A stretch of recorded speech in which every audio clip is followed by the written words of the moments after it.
The story begins with a boy blushing as he stood, gripping his chest.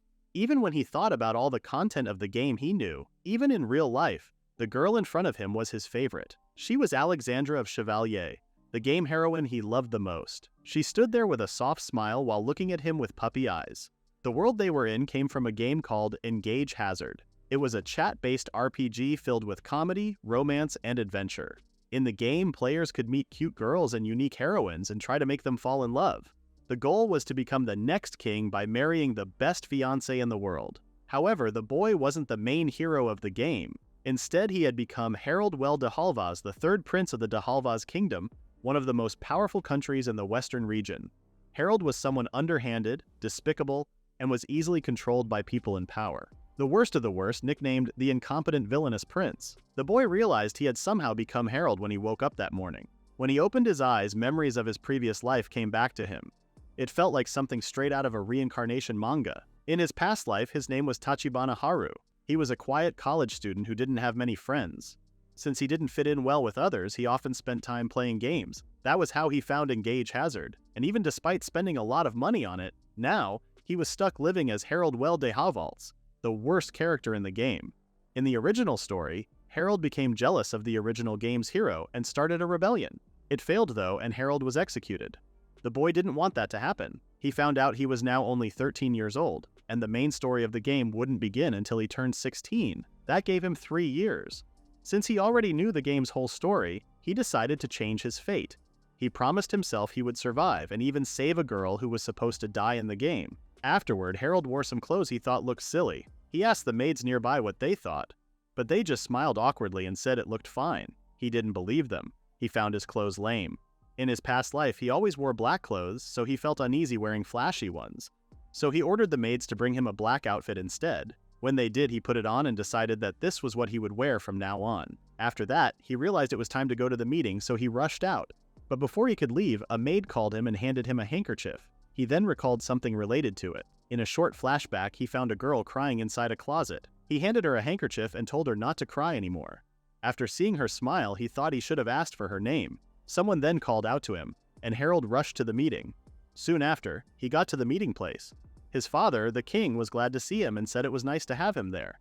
But Harold only said sorry for being late. Then a girl stood up and greeted him. Harold started to remember something.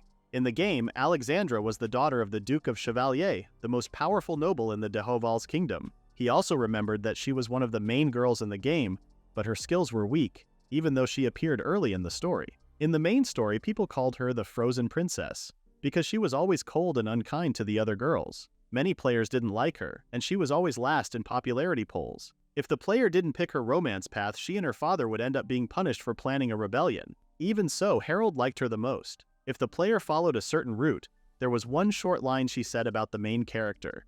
She said she wished that person would notice her. It was a small moment, but it stayed in Harold's heart. Because of that, Harold decided not to be a villain in this world. Instead, he wanted to survive, for both of them. Alexandra looked confused because Harold was staring at her, so he quickly said sorry. His father laughed and said Harold must have been caught by her pretty face. Then, he invited both of them to a tea party. At the tea party, Harold saw that neither of them was talking. He realized he still needed to get closer to Alexandra, or things might not turn out well. He said her name, but she replied in a cold way. He admitted that he hadn't been a good prince and guessed that she didn't think well of him either. Then he told her that she could end their engagement if she wanted, since she probably didn't see him as someone worth marrying. Alexandra looked upset and asked what he meant. Harold raised his voice and said he just needed 3 years. In that time, he promised to become someone she could be proud of. His words surprised her. Then he got down on one knee and said that if after 3 years he still wasn't good enough, he would ask the king to cancel the engagement himself. He truly asked her to give him a chance. She stayed quiet for a moment. Then she said she understood, and that she would decide if his feelings were real. She called her maid Monica, who brought over a sword and a shield. Harold didn't understand what was going on. Alexandra told him she would attack with all her strength and all he had to do was block it. Harold thought it was too much. But when he said that, she gave him a serious look and told him that if he couldn't do it, then maybe he didn't mean what he said. In the end, Harold agreed and took the shield and sword. Alexandra blushed and thanked him.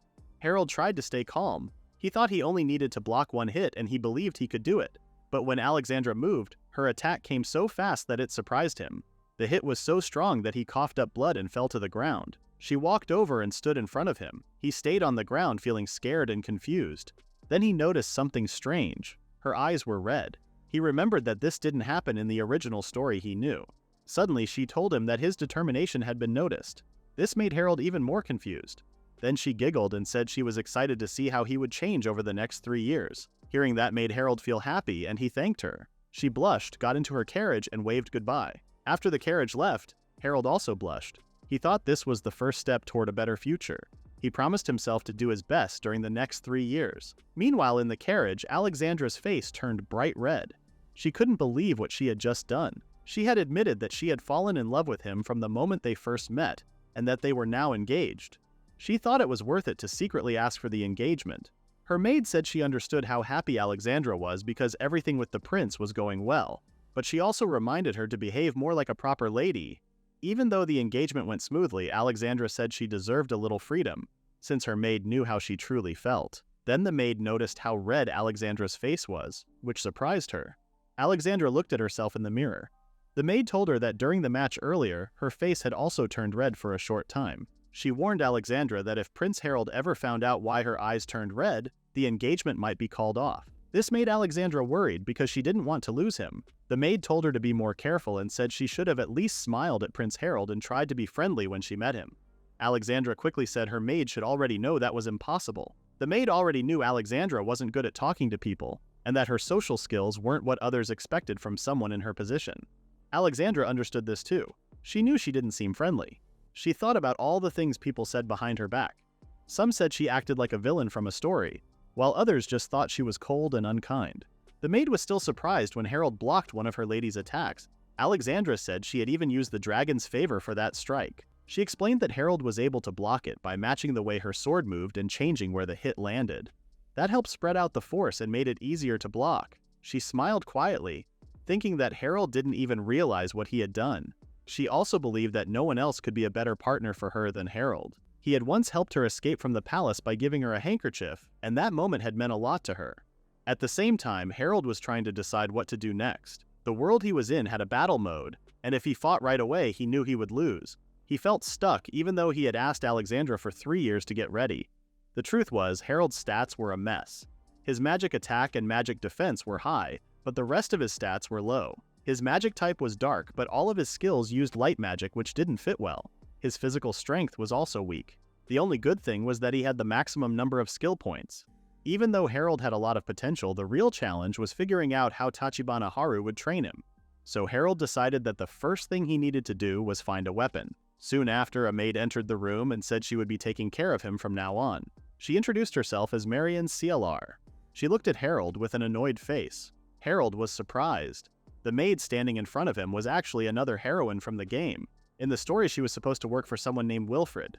She bowed and told Harold he could ask her for anything he needed. Feeling nervous, Harold thanked her.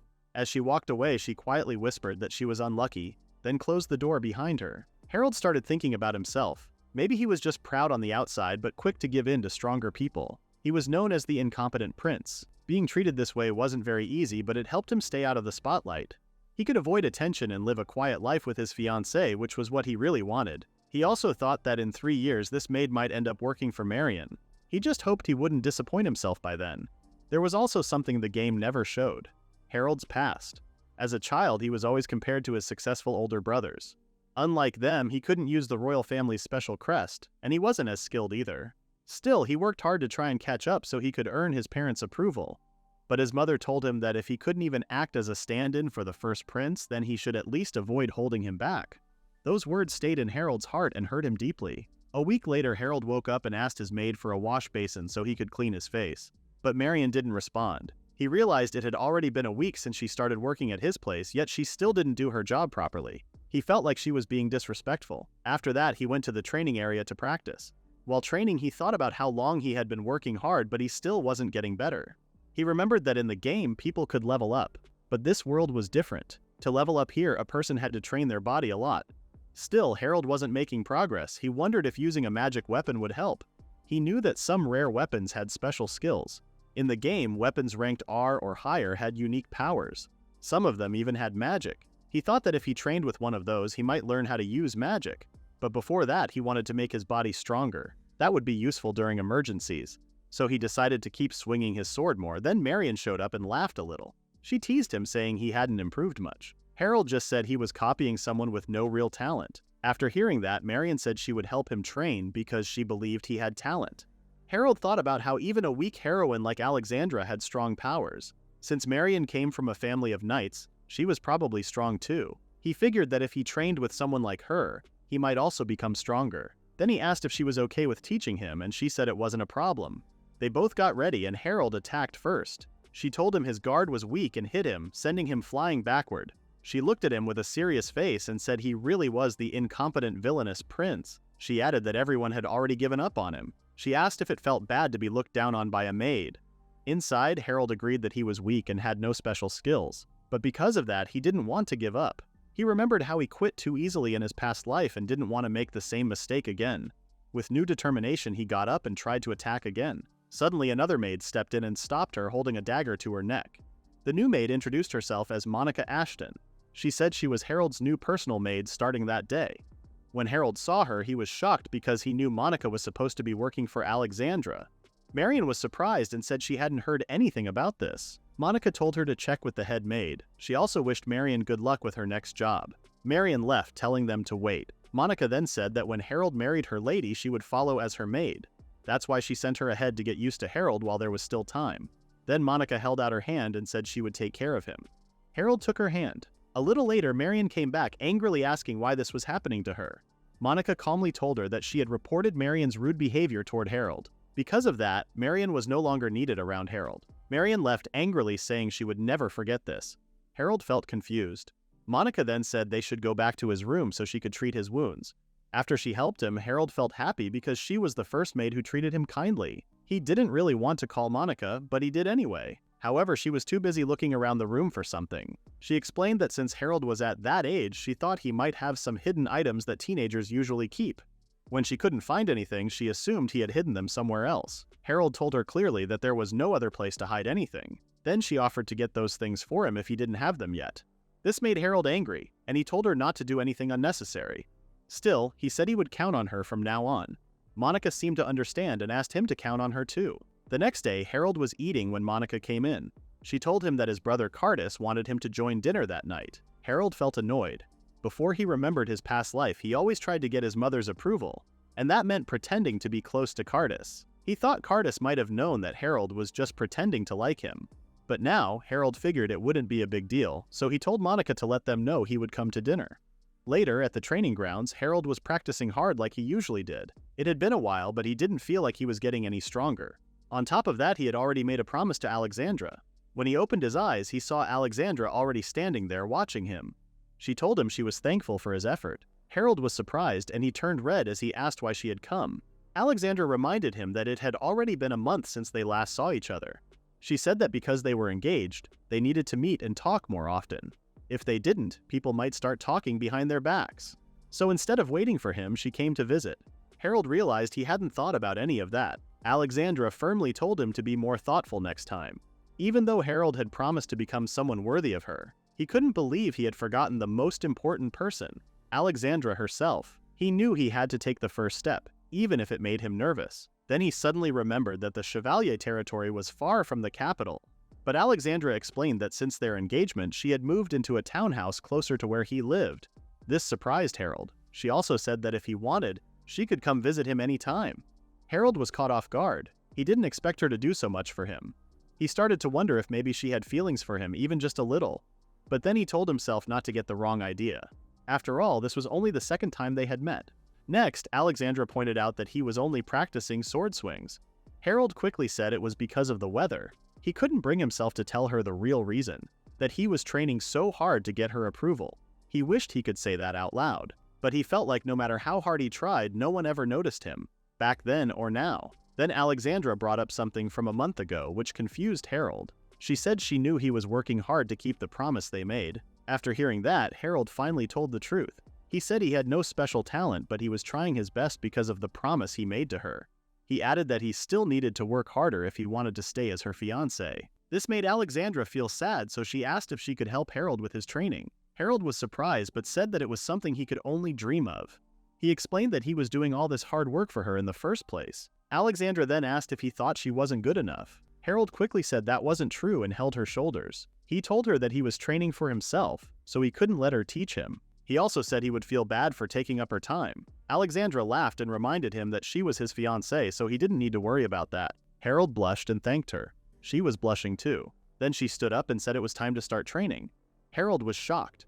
She picked up a sword and told him that since he had blocked one of her attacks before, he should be strong enough to do it again. She told him to get ready while he stood there, still confused. She told him again to prepare himself. After some time, Alexandra said she would come back the next day because it was getting late. Harold stayed where he was, shaking and unsure of what had just happened.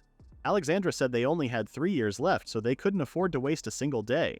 Harold wondered if she was really sure about that. He had 3 tough years ahead, but if he didn't become stronger in that time, his future as Harold would be just as hopeless as it was in the game. Alexandra told Monica to take care of Harold. Monica said she would clean his wounds and help him rest so he could feel better by the next day. She planned to do it in a close and personal way, but Alexandra told her not to go that far. Then Monica told Alexandra to leave quickly because Harold was invited to dinner, and if he didn't hurry, he would be late. When Alexandra heard this, she felt annoyed because no one told her about the dinner. Monica teased her and said that Alexandra wasn't invited anyway. Alexandra said she wanted to go since she was still there, but Monica said no right away. Before Alexandra left, she called out to Harold and told him to let her know what happened at the dinner when she got back. Harold agreed. After she left, Harold quickly got ready. When he finally arrived at the dinner, he said sorry for being late, but someone told him they had been waiting for him. That person was his brother, Cardus Well de Hauval, the first prince of the kingdom. Because of his skills, Cardus was already involved in national politics and was the top candidate to become the next king. However, he acted cold and showed no kindness or emotion.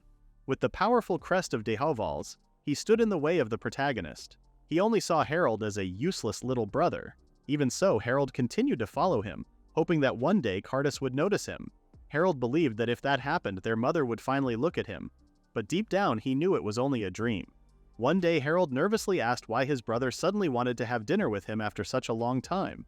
Cardus said it was to celebrate Harold's engagement to the daughter of the Chevalier ducal family. Harold thought his brother just wanted to use this as a way to gain support from the Chevaliers. It was true that the Chevaliers were the most powerful noble family. With their help, Cardus could easily take the throne. But this time, Harold had no plans to please his brother. Then, Cardus's maid whispered something to him. He looked annoyed and told someone outside to come in. A handsome young man entered with a smile and congratulated Harold. It was Raphael Well de Hauvals, the second prince. Even though he looked friendly, he was clever and strategic. He didn't want to become king, but he disliked the first queen because she treated his mother, the second queen, badly. Because of this, he also opposed Cardus, who was the first queen's son. Since Harold was seen as useless, Raphael didn't seem to have anything against him. Cardus didn't believe Raphael came just to give congratulations. Raphael jokingly asked what secret plan he could possibly have. He pointed out that Harold was marrying the daughter of the powerful Chevalier family and said he wanted to find a partner too. But Cardus called him out, saying he had already heard from the king and queen that Raphael had once proposed marriage to the Chevalier family, but was rejected. Harold was surprised to hear this. Raphael admitted it was true and said that if he had known things would turn out like this, he would have tried harder. He then jokingly asked if Cardus also wanted to marry the same girl and offered to give her up if Cardus was serious. Cardus said he could do that. Hearing them talk about their fiancés like they were just tools made Harold upset. He stood up. The other two asked what was wrong. Harold said he didn't feel well and politely excused himself. He apologized for the trouble they went through to prepare the dinner. After leaving the dining room, Harold realized that even the things he once thought were just common sense had changed after he got his memories back. He knew this kind of thing was normal in this world. Still, he didn't want to be the kind of person who used women as tools just to succeed, even if that went against what people believed in this world. In the game, Harold had hurt Alexandra, his favorite heroine, just to be accepted by his mother and brother. He didn't want that to happen again. He decided to fight against his fate, not just to survive, but to make sure Alexandra would never have to look sad again. Before he could leave, someone called him Big Brother. It was the fourth prince, Wilfred Well de Hauvals. He was the main character of Engage Hazard. He had no special power, so people called him the one forsaken by God. Others called him the Tainted Prince because his mother was the king's mistress. In the past, Harold had used Wilfred's background as an excuse to treat him badly, but even so, Wilfred stayed kind and respectful. He had come over after hearing about Harold's engagement and congratulated him. Harold, unsure, asked if he was really okay with it. Wilfred smiled and gave him a proper congratulations. Harold found it hard to believe. He wondered if there was some kind of reconciliation route like in the game. Then he noticed someone standing behind Wilfred. It was Marion. She had become Wilfred's maid, just like in the game. Now, Harold understood why she had been so angry before. People treated Wilfred, the tainted prince, even worse than they treated Harold, the so-called incompetent villainous prince. But despite her situation, Marion looked happy. She was clearly behaving differently from how Harold acted in similar moments. He wondered if this was just how heroines naturally acted around the protagonist. Wilfred also thanked Harold for Marion. Since Harold had fired her, she had become Wilfred's personal maid. Wilfred said he was grateful. Marion also thanked Harold, saying she was happy to serve her true master. Harold could only accept it. It seemed like he had no chance of truly getting along with the protagonist. Soon after, Harold looked completely worn out.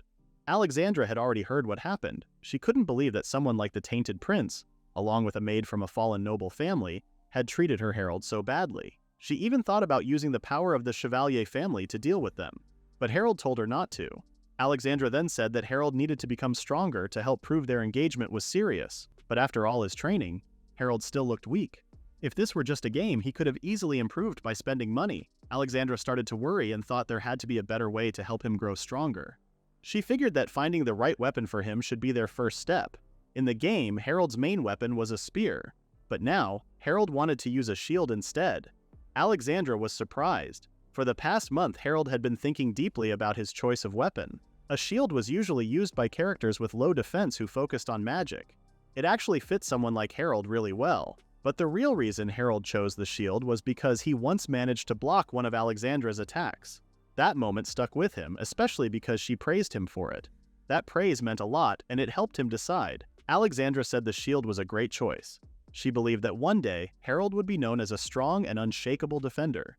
She held his hands and promised to help him become stronger. After that touching moment, she told him it was time to begin his shield training. Harold nervously asked her to go easy on him. After some time, a tired Harold thanked Alexandra for the training. Alexandra saw that he had improved a lot over the past 3 months. She said that an ordinary person wouldn't have been able to land a single hit on him.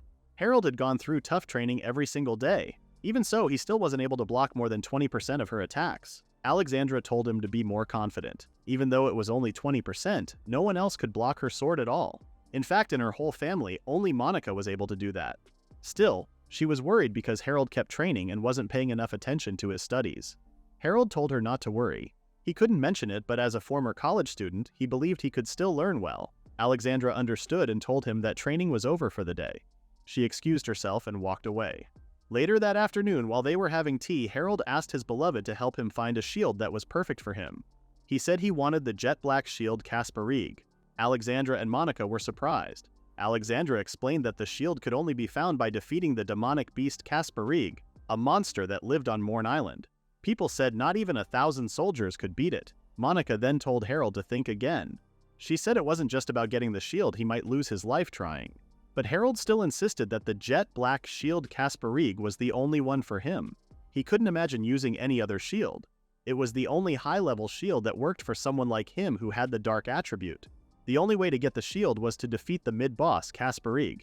The shield had a special skill called Snatch. This skill would let one attack from far away using dark magic claws. It also had a chance to cause instant death and could grab dropped items from a distance. Harold knew he couldn't do it alone. That's why he was asking them for something so difficult. He said it was okay if they said no.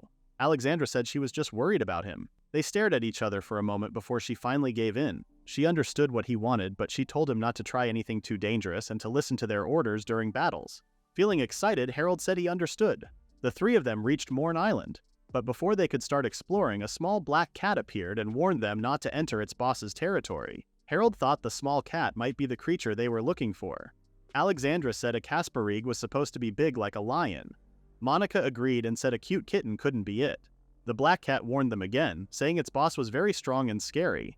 Harold picked up the cat and asked if it was really a Kasparig. The cat said yes. Harold then asked why it didn't look like a huge lion-like beast. The Kasparig got angry and asked what they even knew about it. It said Kasparigs were strong and cool. Harold asked if it knew anything about the jet black shield Kasparig. The cat said it would help them, but only if they did something for it first. Harold asked what it wanted. The Kasparig said someone had entered its territory and needed to be stopped. Harold quickly said no. The Kasparig asked if he really wanted the shield. Harold replied that he wanted many things. He remembered that Casparigs were now known as legends and were once dangerous creatures. But since this one was asking for help from humans, it must have been dealing with something it couldn't handle alone. Still, Harold didn't want to risk the safety of the people he cared about.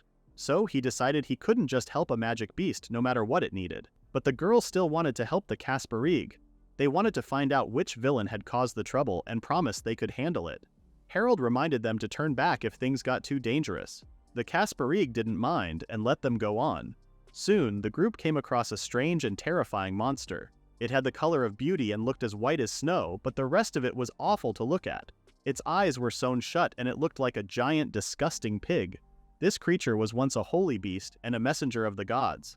Now it had become a powerful monster known as the gluttonous beast heroine, a raid boss. Monaco quickly said they should run away, but before anyone could move, the Casparig charged at the monster, shouting that it would get revenge for its mother. Even though it was blind, the heroine managed to hit the Casparig and slam it to the ground. Harold didn't know what to do. If they left the Casparig behind, he wouldn't get his shield. Without it, his whole plan to survive would fall apart. But he still had one last idea, one that didn't need the shield. He could have given up earlier and just followed the story that was already planned for the character Harold. But now he didn't want that. He stepped forward and shouted at the monster, telling it to get its dirty foot off the Casparig. At that moment, the angry monster was attacked by Alexandra and Monica. It let out a loud cry of pain. Alexandra praised Harold for being brave, but also said he was still too reckless. She joked about what to do with someone like him, being so kind and awkward. Even so, she admitted she liked that part of him. Alexandra and Harold looked at each other and blushed, as if they were in their own little world. Monica couldn't believe she had to keep working under someone like Alexandra. Harold then told the Casparig that they would beat the pig monster together. The Casparig snapped out of it and joined Harold in the fight. The monster heroine had strong attacks, but to Harold, who trained every day against Alexandra's fast moves, they felt slow. All he needed to do was block them well enough so the others could land their hits. The girls teased the monster for being slow, which somehow made it even angrier. It charged at them and they ended up falling to the ground. Luckily, Harold stepped in to block the attack, but it knocked him back hard. Monica said she would distract the monster. Alexandra ran to Harold, worried, and asked if he was okay. Harold said he was fine, but admitted this was his limit with the gear he had. Even though he could block the hits, he couldn't stay on his feet after taking them. He hoped he could at least use the jet black shield Casparig. Just then, the Casparig spoke to him in a sad voice and called him human. Harold told it that his name was Harold. He then asked where the jet black shield Casparig was. He said he could beat the pig monster if he had that shield. The Casparig looked unsure, but Harold pushed it to answer. Finally, the Casparig agreed, but it asked him not to betray it, no matter what kind of shield appeared. Suddenly, the Casparig was covered in fog and changed into a shield. Harold was surprised, but then he saw that the shield was about the size of a smartphone. The Casparig said this was the best it could do. It explained that, unlike its mother, it was still a child and didn't have much mana. Now Harold understood why the Casparig didn't want to show its shield form right away. But Harold was more confused about what mana meant. In the game he knew there were only HP, SP, attack, and defense stats, along with physical and magical power. There was no such thing as mana. The Casparig was shocked that he didn't know, since humans were supposed to use mana too. Harold told it that he didn't have mana or anything like that. At that moment, Alexandra got his attention. She started to explain that mana was something every living creature had. She said it was different for each person and was needed to use blessings or gifts. She was sure that Harold had heard of it before. Harold finally understood. In this world, SP was called mana, and skills were known as blessings. He gave a small smile and asked the Casparig if mana could be shared with others. The Casparig said it could receive mana from people. However, it explained that it needed the same power level as its mother to make the jet black shield Casparig. It required a huge amount of mana, and if it took that much from Harold, he could run out and collapse. Harold joked and asked if the Casparig was getting worried about him. Then he told it to take as much mana as it needed. The Casparig tried to warn him again, but Harold just told it to hurry up. So, the Casparig wrapped itself around Harold's left hand and said not to blame it if something bad happened. Meanwhile, Monica was in trouble. A pig monster had her cornered. Alexandra rushed in to help and started fighting back. She told herself that she had to stay strong. Right before the pig monster could charge at the girls, Harold stepped in and shouted that it shouldn't touch anyone he cared about. He blocked the attack and asked if the girls were okay. He said he would stop the monster's attacks and told them to use that chance to finish it. The girls replied that they would handle it. Harold was amazed as he watched the monster struggle in front of him. In the game, every weapon except for shields added its attack power to the player's stats. Shields worked differently. They added defense instead. If the person using the item had the same attribute, the effect became twice as strong. Because of this, the jet black shield Kasparig that Harold held now had a defense as strong as a top-level SSS heroine. That's why Harold was able to block the monster heroine's attack with ease. Alexandra and Monica saw a chance to fight back. They rushed in to attack the heroine, but the pig-like monster suddenly stood up and let out a loud squeal. Harold quickly realized what it was about to do. He told the girls to get behind him. The heroine sucked in a huge amount of air and unleashed a breath attack. Harold stood in front of the girls and blocked it. He stayed strong, saying he would protect them. The girls were surprised as Harold held his ground. When the attack ended, Harold pointed out that he had managed to take the full hit without falling back. Alexandra smiled and told him he did a good job. She said they would handle things from there. But deep inside, she was angry. Her eyes turned red as she shouted at the pig-like monster for hurting someone she cared about. Harold was shocked to see how her eyes had changed. Alexandra said she would teach the monster a lesson. In just a moment, she blasted a hole through the side of the monster's body. Even with such a serious injury, the monster was still alive. Then Harold spoke to the Kasparig and said it was time to get revenge for its mother. The Kasparig asked how. Harold told it that it should already know, now that it could feel the power inside itself. Right after Harold said that, the Kasparig attacked using a skill called Snatch. It was a special power that only the jet black shield Kasparig could use. It took everything from its enemy, even their life. The heroine monster fell to the ground, dead. After the battle, Harold helped bury the Kasparig's mother. The Kasparig leaned against the tombstone and said it had finally done it. Harold and the girls were happy, but Harold reminded the Kasparig about its promise. The Kasparig pretended not to remember, but Harold pointed out how weak it was now, with only a little mana left. He asked what it would do if another dangerous creature showed up. Harold knew the Kasparig was feeling nervous, so he made his next move. He let out a big sigh and said he had finally found the perfect partner. The Kasparig looked surprised and asked if he meant it. It said it didn't have any mana, but Harold explained that he could help with that since he had a lot of mana to share. Harold also said he couldn't use any other weapon besides the Kasparig. He believed their meeting was meant to happen so they could grow stronger together. The Kasparig blushed and jokingly said Harold would be useless without it. Then it agreed to help and called Harold its partner. On their way home, Alexandra couldn't stop giggling. She asked Monica if she saw how amazing Harold looked. Monica said she did, but she also asked why Alexandra didn't just finish off the monster right away. Alexandra replied that Monica could have done it too. But Monica pointed out that there was no wild look in Alexandra's eyes this time, and it was all because Harold stopped her final attack. Alexandra felt excited watching the person she loved grow stronger, especially since he had beaten a monster more powerful than him. Monica agreed. She remembered that when a strong monster like the heroine appeared, it usually meant the royal army had to step in. But somehow, Harold managed to defeat it on his own. Now Monica understood why her lady cared about him so much. Still, Alexandra felt annoyed that Harold was now working with the Kasparig. Monica remembered how Alexandra used to seem fond of the Kasparig at first. But now, Alexandra was upset that they called each other partners. Even though Harold already had her, she held a handkerchief tightly and thought about how it had been 7 years since Harold saved her. The kingdom of Dehovals had been founded by a dragon, and even after many years the dragon still cared for it. At that time, the Dehovals family ruled the kingdom, and the dragon family that supported them was the Chevalier family. Since the kingdom was very old, only a few people still remembered how it all began. Monica believed that the only dragon left in the Chevalier family was her lady, Alexandra. A long time ago, Harold had given Alexandra a handkerchief with a dragon on it, and she had accepted it.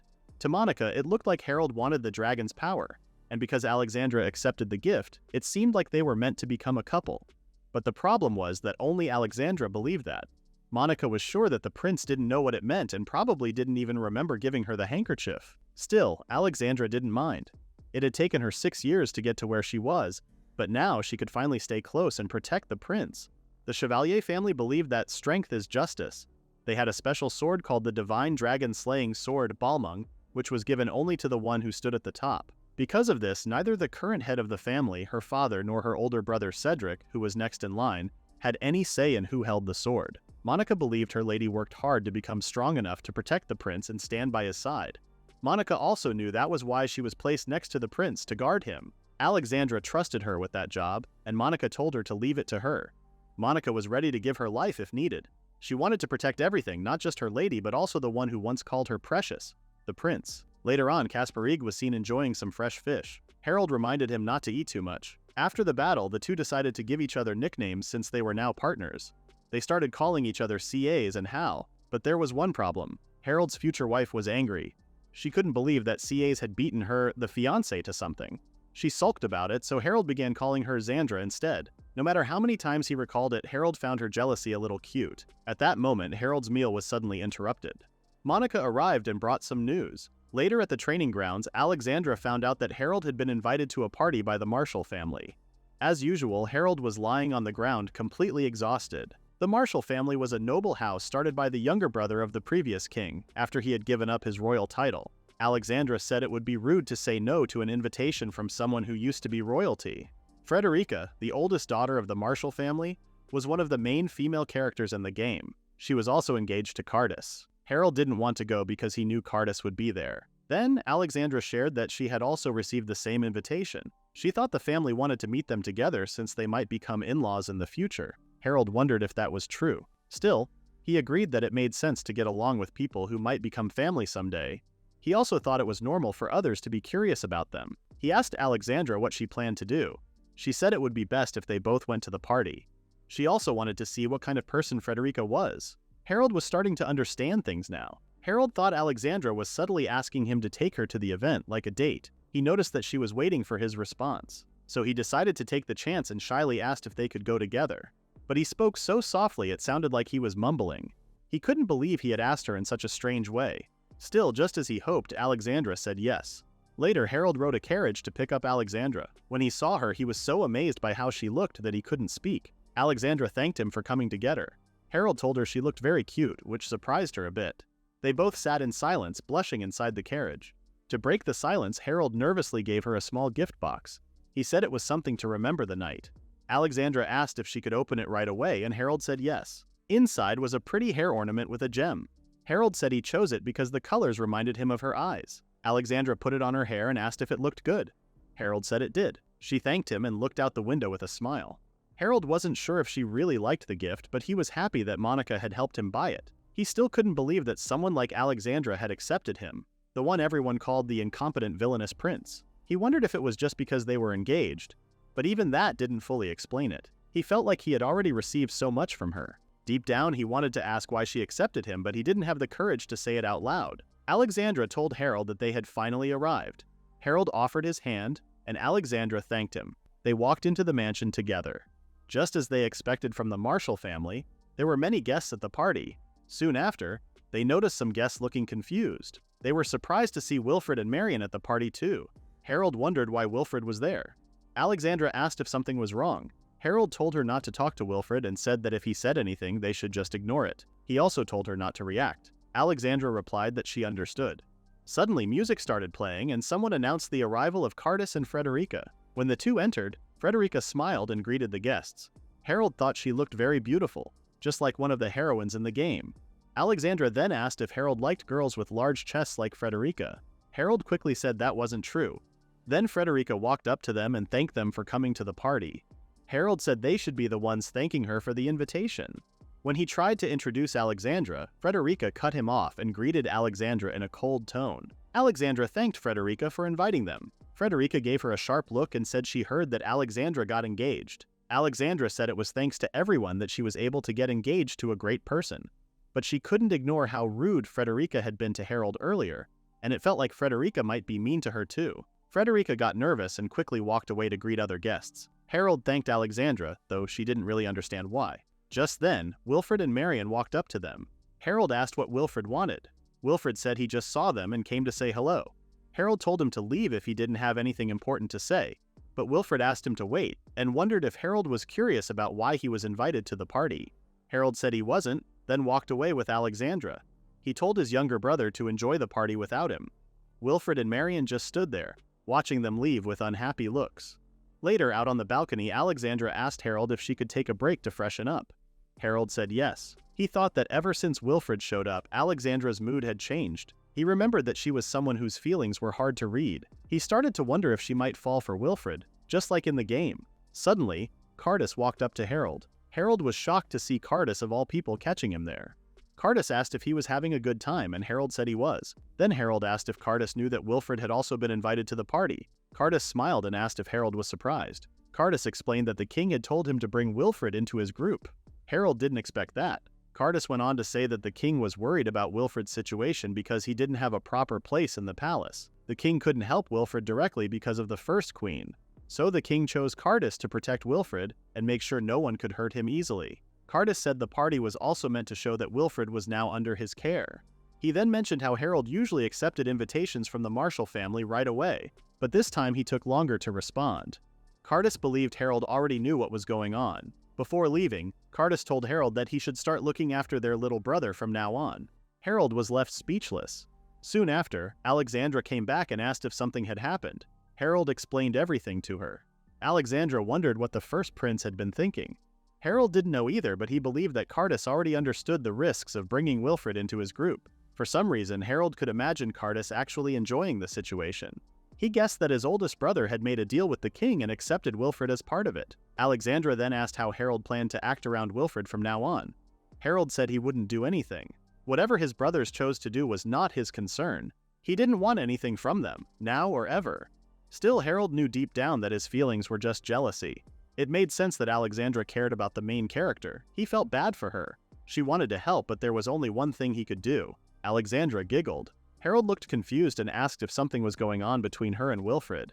Since he asked, Alexandra explained that Wilfred was the person she hated the most in the world. She said that even if she heard him again and again, it still wouldn't make her feel better. She even called him an absolute scum. When Harold saw the angry look on her face, it reminded him of something from the game.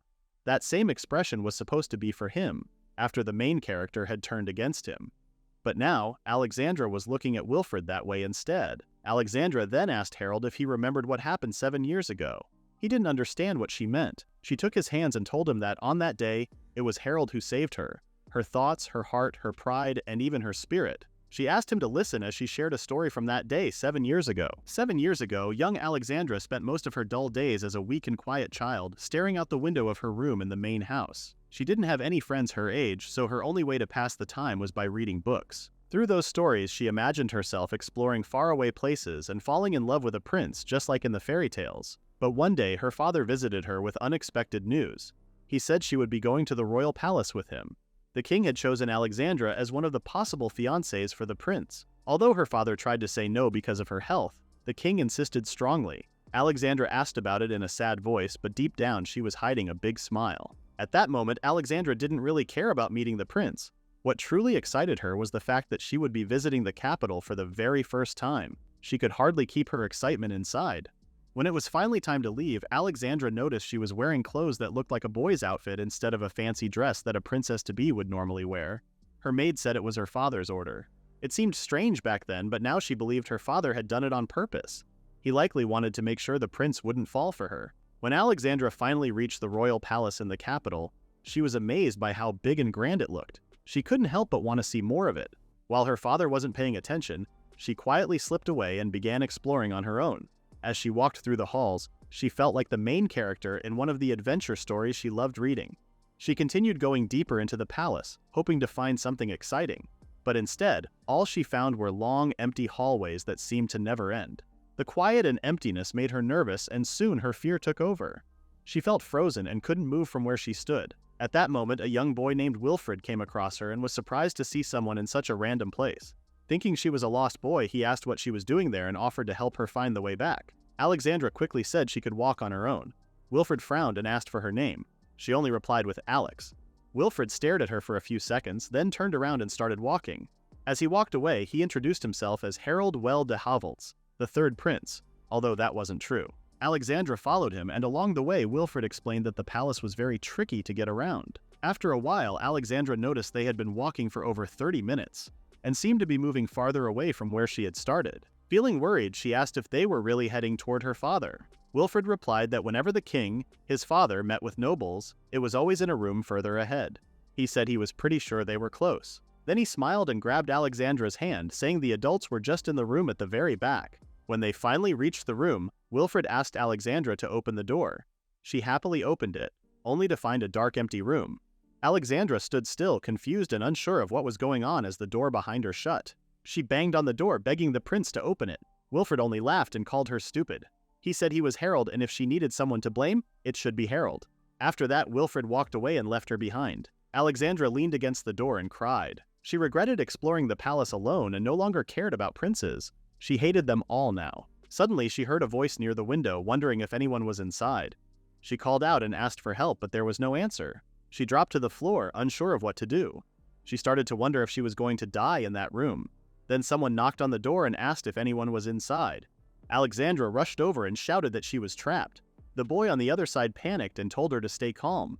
He asked her to move away from the door. Alexandra waited quietly as she heard a loud metal sound, and soon the door began to shake. The door opened. Alexandra's rescuer turned out to be the real Harold. He asked if she was okay. Alexandra ran to him crying and hugged him tightly. She said she had been really scared. Harold apologized for not getting to her sooner. Once she calmed down, he told her not to cry anymore and gave her a handkerchief. To Alexandra, Harold seemed like a hero. She thanked him for coming to save her. Harold looked confused and started to wonder what had happened. Alexandra explained everything that had happened so far, including how she was locked up by someone. She also mentioned that a kid told her that if she ever wanted to hate someone, it should be Harold. Harold looked even more confused. Alexandra then asked if he knew Prince Harold. He scratched his cheek and said he wasn't sure how to explain it, but he admitted something surprising. He was actually Harold. Alexandra was shocked to find out there were two Harolds. Just then, one of the bookshelves fell toward them.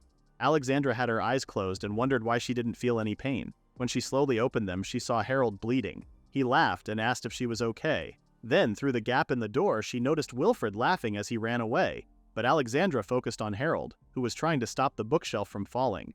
Her father suddenly appeared, calling out to her with worry. In a panic, Alexandra asked him to help Harold quickly. When he saw Harold's condition, he also became nervous and rushed to help. After her father helped them, Alexandra asked Harold if he was all right. Still bleeding, Harold said he was fine and insisted he had to keep going. Alexandra pointed out that he was still hurt and tried to assist him, but her father stopped her and told her to let the prince go. When she asked why, her father just shook his head without answering. And just like that, Harold walked out of the room. Alexandra stood still holding the handkerchief Harold had left behind. After that, Alexandra found out the truth about Harold's real position in the royal palace and why her father had stopped her from going after him before. She learned that Harold didn't have the crest of Dehavolts, a special power passed down only through royal blood. Because of that, no one accepted him. No one had ever tried to understand the real Harold, but Alexandra saw him differently. To her, Harold was strong, kind, and full of talent. She realized he was a truly amazing person. She felt angry and hurt that everyone had judged him unfairly. She couldn't forgive them for how they treated him. That anger became her reason to grow stronger so she could stand by his side. After all, Harold had saved her that day. Harold began to cry. Alexandra knew he was never the incompetent villainous prince people called him. Not even once. She said he had saved her life, and to her he was someone who could never be replaced. She held his hand tightly and told him that becoming his fiancé was what made her truly happy. Harold kept crying and leaned on Alexandra, crying even louder. He had always known what it meant to be called that cruel name, yet still carried the weight of it. Alexandra was the only person who had ever truly seen him for who he really was. After that, Harold wiped his tears and said he only cried because he felt nostalgic. But the truth was, it wasn't just that. Alexandra simply laughed at how he acted, and Harold turned red from embarrassment. Then, without warning, Alexandra became serious, which surprised Harold even more since he had just been crying. She explained that Wilfred had tried to use her to embarrass Harold. She clearly called Wilfred someone who deserved to be hated. Harold started wondering why his brother would do something like that to Alexandra. Alexandra said it was obvious that Wilfred only did it because he wanted to hurt Harold in some way. Harold said he didn't even talk to his brother that much. Still, he thought it was better to stay away from Wilfred. Alexandra agreed and said Wilfred didn't deserve any of Harold's time or attention. But if Harold ever decided to take revenge on his brother one day, Alexandra said she wanted to be the one to do it. Harold just gave a small laugh and told her he would think about it. He held her hand and thanked her. Alexandra blushed and held his hand tighter as she pulled him along. Soon they returned to the ball. Harold felt like he had already done what he needed to do by showing up and just wanted to go home. But Alexandra said it was still too early to leave. Harold remembered that Alexandra didn't really want to attend the ball either, so he felt like something else might be going on. Then, feeling a little nervous, he asked her if she wanted to stop by the palace afterward. He thought Monica and CAs would be happy to hear about their day, and he also wanted to spend a bit more time together with her. Alexandra seemed surprised but quickly agreed and said they should head home right away. Harold got nervous again and said maybe they should inform the event organizers first, but Alexandra said they didn't have time for that. Right then, Harold saw his two older brothers talking to each other. This confused him. It was the first time he had seen them have a conversation. Even if they were only talking because the king asked them to, they actually seemed to be enjoying it. When Harold looked too serious, Alexandra reached out and lightly pinched his forehead. She reminded him that they were finally free, yet he still wore such a gloomy expression. Harold asked if his face really looked that bad. Alexandra said it did. He looked like he was angrily staring at his brothers. Harold apologized. She gently held his hand and asked if he was acting like that because of the story she had told him earlier. Harold said that wasn't the reason, but deep inside, that was exactly why. Alexandra couldn't help but smile and blush a little. She pulled him along and suggested that they head home. Just as they were about to leave, someone called out to Alexandra and asked if she was going home already. The voice came from a handsome man. Harold was surprised that someone had the nerve to approach someone as cute as Alexandra. To his shock, Alexandra called the man her older brother. Harold was caught off guard and quickly tried to greet him but accidentally bit his tongue in the process. The man introduced himself as Cedric, Alexandra's big brother. He and Harold shook hands, but Cedric didn't hide his bad attitude. He gave Harold a sharp glare and gripped his hand too tightly, making Harold cry out in pain. Alexandra then asked her brother what he was doing at the ball. Cedric explained that he got an invitation from Cardis. At first he didn't plan to go, but when he found out his beloved sister would be attending with Harold, he changed his mind. Watching all of this reminded Harold of how Cedric acted in the game version of Alexandra's story route. Cedric always tried to get between them. He was basically the overprotective and annoying big brother who made everything more difficult. Alexandra only heard what she wanted and quickly pulled Harold away. Cedric called out, asking her to wait. With tears in his eyes, he said it had been a long time since they last saw each other and begged her not to leave so suddenly. Alexandra said she had no reason to talk to him.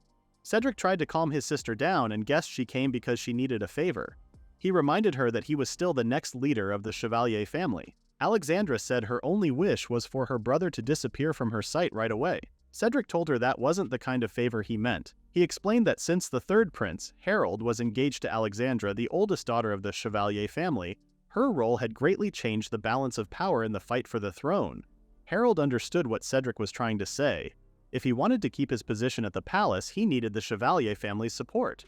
That meant he had to be on good terms with the next family head. Harold could already tell that Cedric's support might become important, but he wondered why Cedric was only bringing this up now. Then he realized Cedric had been approached. Cedric confirmed it. Cardis had smiled and told him to support Harold from now on since they would soon be family. Still, Cedric had no plans to join the fight for the throne.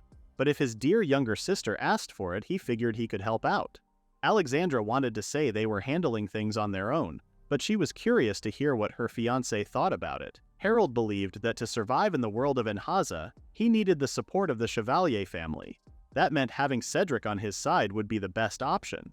Everyone watched as Harold bowed his head and politely asked for Cedric's support. By doing just that, he could gain the backing of the Chevalier family. If it meant avoiding a bad ending with Alexandra, Harold didn't care about feeling ashamed. The pride he once held onto had already faded away. To everyone's surprise, Cedric agreed and promised to support Harold. However, he had one condition. He first apologized for what he was about to say. Then he pointed out that Harold was currently seen by the public as the incompetent villainous prince, which gave him a very bad reputation. Cedric admitted that Harold was facing the results of his own actions. Alexandra gave her brother a sharp look and asked if he was insulting Harold. Cedric, clearly shaken, quickly shouted that he didn't mean it that way. He raised his voice so much that it shocked Harold and everyone around them. Cedric explained that he wanted Harold to prove himself because Cedric needed to know the truth. He wanted to see if Harold was really someone he could trust with his dear little sister. Harold remembered that this scene also happened in the game. It was part of a duel event with Cedric. If the player won the fight, Cedric would accept the player's relationship with his sister. But Cedric was treated like a strong event boss, with stats close to the heroines. Harold began to wonder if his current self had what it took to defeat Cedric. At that moment, Alexandra said there was no need to deal with her brother. She believed she could handle the situation on her own if Harold truly wanted her family's support. Cedric suddenly felt like his position as the future head of the family was being challenged. Even so, Harold stepped forward and agreed to Cedric's offer. He asked if Cedric simply wanted to find out whether he was good enough for Alexandra. Alexandra started to worry. Cedric smiled and told Harold to prove himself in a duel. He also knew Harold would need time to get ready, so he suggested having the duel in a month at the Chevalier family's townhouse. Harold said he didn't mind. Alexandra tried to stop them, but Cedric bowed his head and said he looked forward to their duel a month later. As her brother walked away, Alexandra firmly told her fiancé that beating her brother with his current strength was almost impossible. Harold admitted he felt the same way. Alexandra then angrily asked why he accepted the challenge when he could have simply ignored her brother's foolishness. Harold said he couldn't do that. He thought there was no way he could back down now. If he wanted to take the main character's place, marry Alexandra, and avoid a bad ending, Then he had to move forward. He wanted to see what would happen if they faced the worst together. Alexandra softly called him an idiot and held on to him. Harold said he already knew. Soon after, Harold was lying on the ground completely beaten up while CAs stood nearby making fun of him. Alexandra looked down at him and asked Monica what she thought. Monica wasn't sure what Alexandra meant by that. Alexandra then said that Harold didn't have any more room to grow in terms of physical strength. Monica agreed without hesitation. Harold couldn't believe how heartless the girls seemed at that moment. But deep down he knew this only meant one thing. His physical ability stats had probably reached their limit. Alexandra then said it was time to focus on the technical side of his training, and she believed it was the perfect time to make that shift. As Harold glanced at CAs nearby, he realized something important. He was finally ready to move forward with the next part of his plan. He stood up and told the girls he had some ideas for his future training, but he admitted it was more like a request than a suggestion. Alexandra was curious and asked what he meant. Harold then explained that in their future matches, he wanted to use the jet black shield, Kasperig. Since he couldn't use any special skills, using the shield was the only thing he could rely on.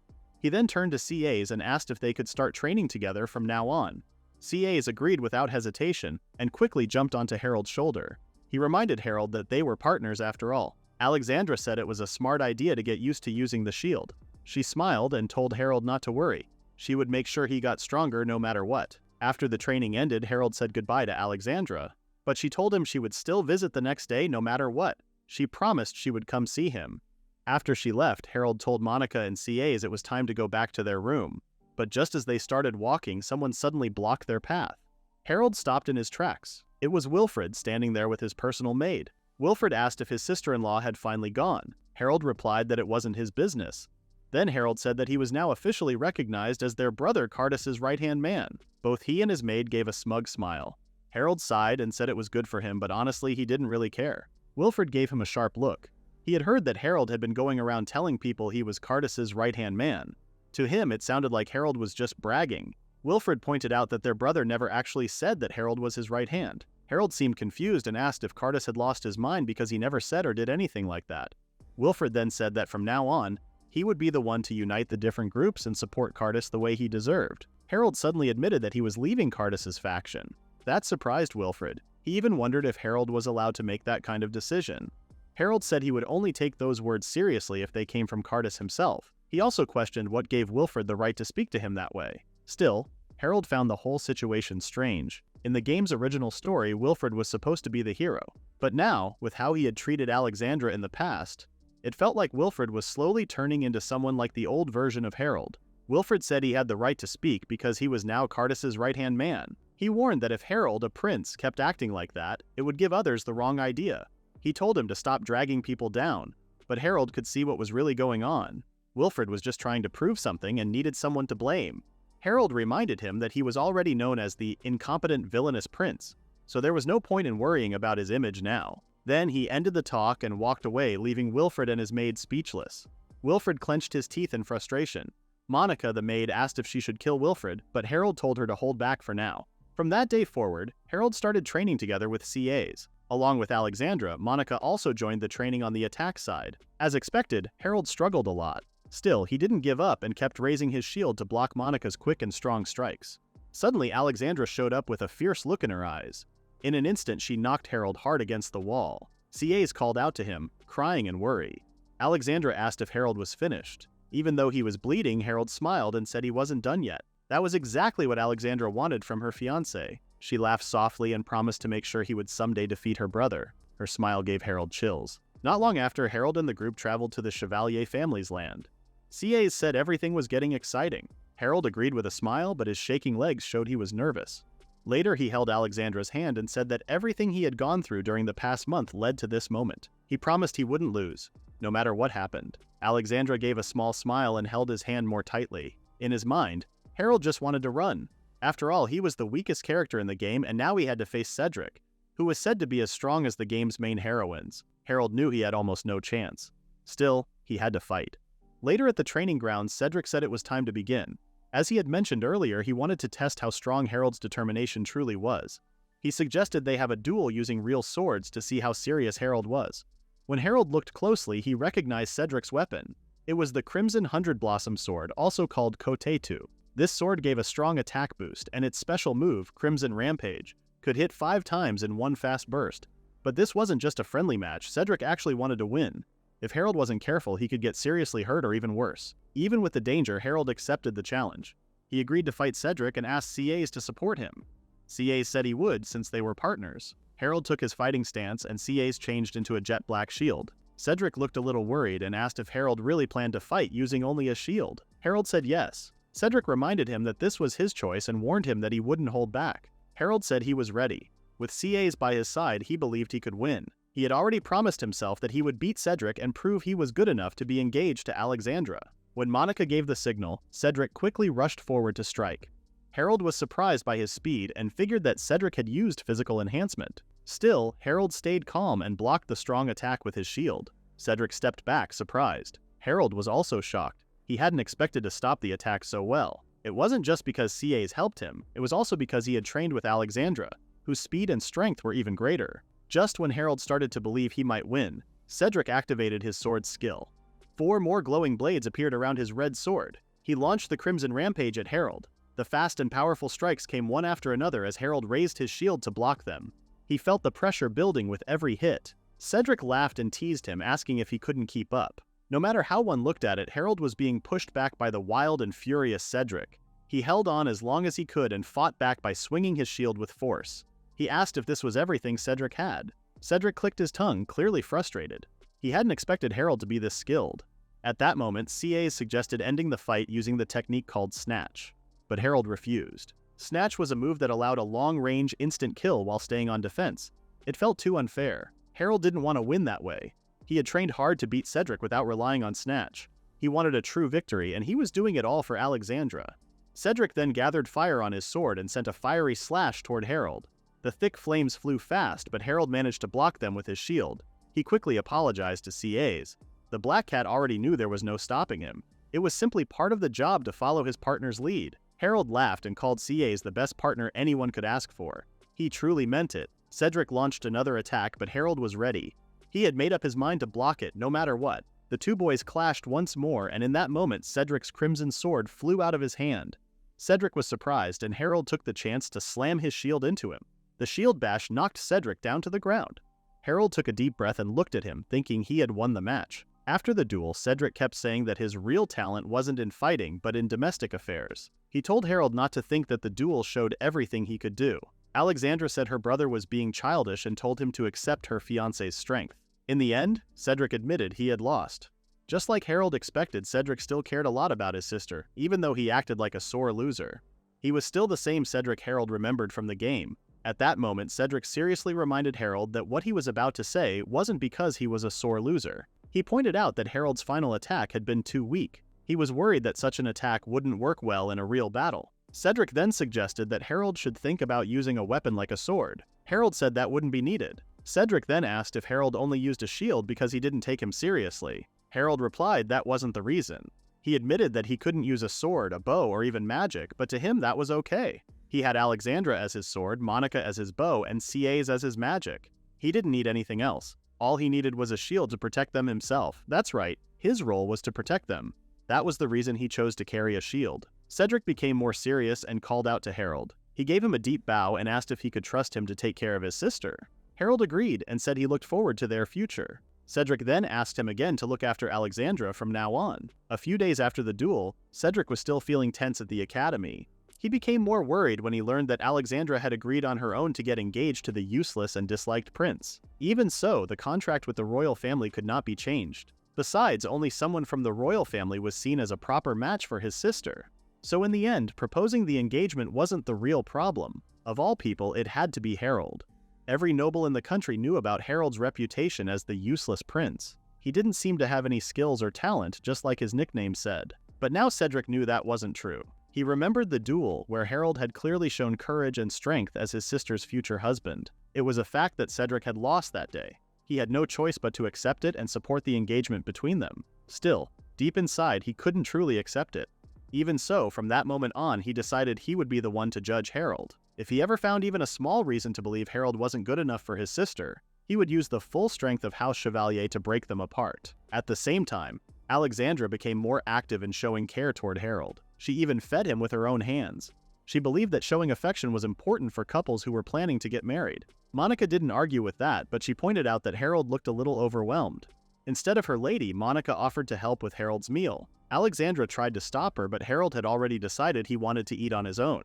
Just then, a maid arrived and said that Cardus was looking for him. Harold had already guessed this was about him leaving the faction. He expected to get scolded for doing something foolish. He told the maid he would go see his brother right away. Alexandra quickly said she wanted to go with him as his fiancée. She also believed that the Crown Prince's real reason had something to do with House Chevalier, her family. Harold realized she wanted to come along so his brother wouldn't be too harsh with him. His heart skipped a beat because of how kind she was. Alexandra asked if something was wrong, but Harold said it was nothing. Monica then joked that he should be more honest about his feelings. The couple went to meet the Crown Prince. Cardus gave Harold a sharp look and angrily asked if he even knew why he had been called. He questioned what Harold thought he could achieve by leaving his group, especially since he had never done much. Cardus didn't believe Harold would seriously try to compete for the throne at such a late stage. Harold asked him in return what someone like him could even do in Cardus's group. Cardus reminded him that they shared the same mother, and said he couldn't believe Harold would betray him like this. Harold then asked another question. Even if it was their father's order, why did Cardus let Wilfred join his side? Harold pointed out that Wilfred was the prince their mother hated the most. He doubted she even knew about this decision. Cardus calmly said he would tell the queen later, but Harold had already made up his mind. He no longer wanted to support Cardus. More clearly, he didn't want to help a brother who would accept Wilfred even once. Cardus cursed at him, but Harold turned to Alexandra and apologized for making her see their family fight. He asked her to leave with him. Cardus told him to stop and warned him not to ignore him. Still, Harold and Alexandra left the room. Just when Harold thought the hard part was over, a boy appeared and said he had been waiting for him. Harold recognized the boy as Raphael. The boy gave him a strange and suspicious smile. Raphael was his younger brother. He said he heard their oldest brother call for Harold and came over in anger to see what was happening. Harold guessed he must have heard it from the maid earlier. Raphael then happily asked what their brother wanted from him.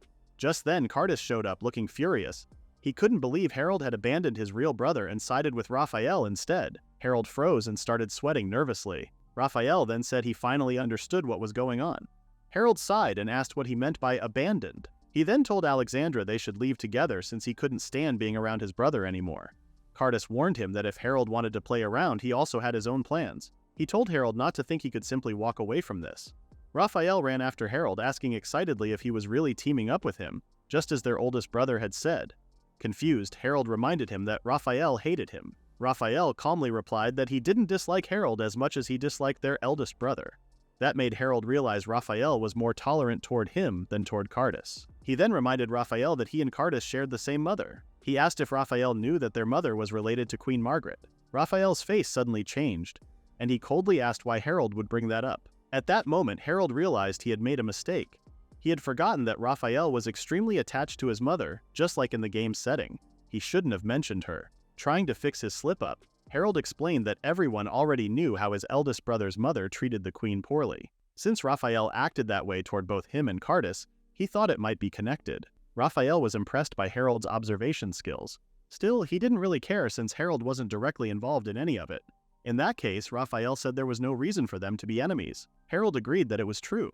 Seeing how Harold had separated from their eldest brother's faction, Raphael assumed he no longer had any loyalty to him. Harold believed that Raphael was not wrong at all. Everything started because Cardus took Wilfred into his faction, and that became the cause of the current situation. What troubled Harold the most were Cardus's words from earlier.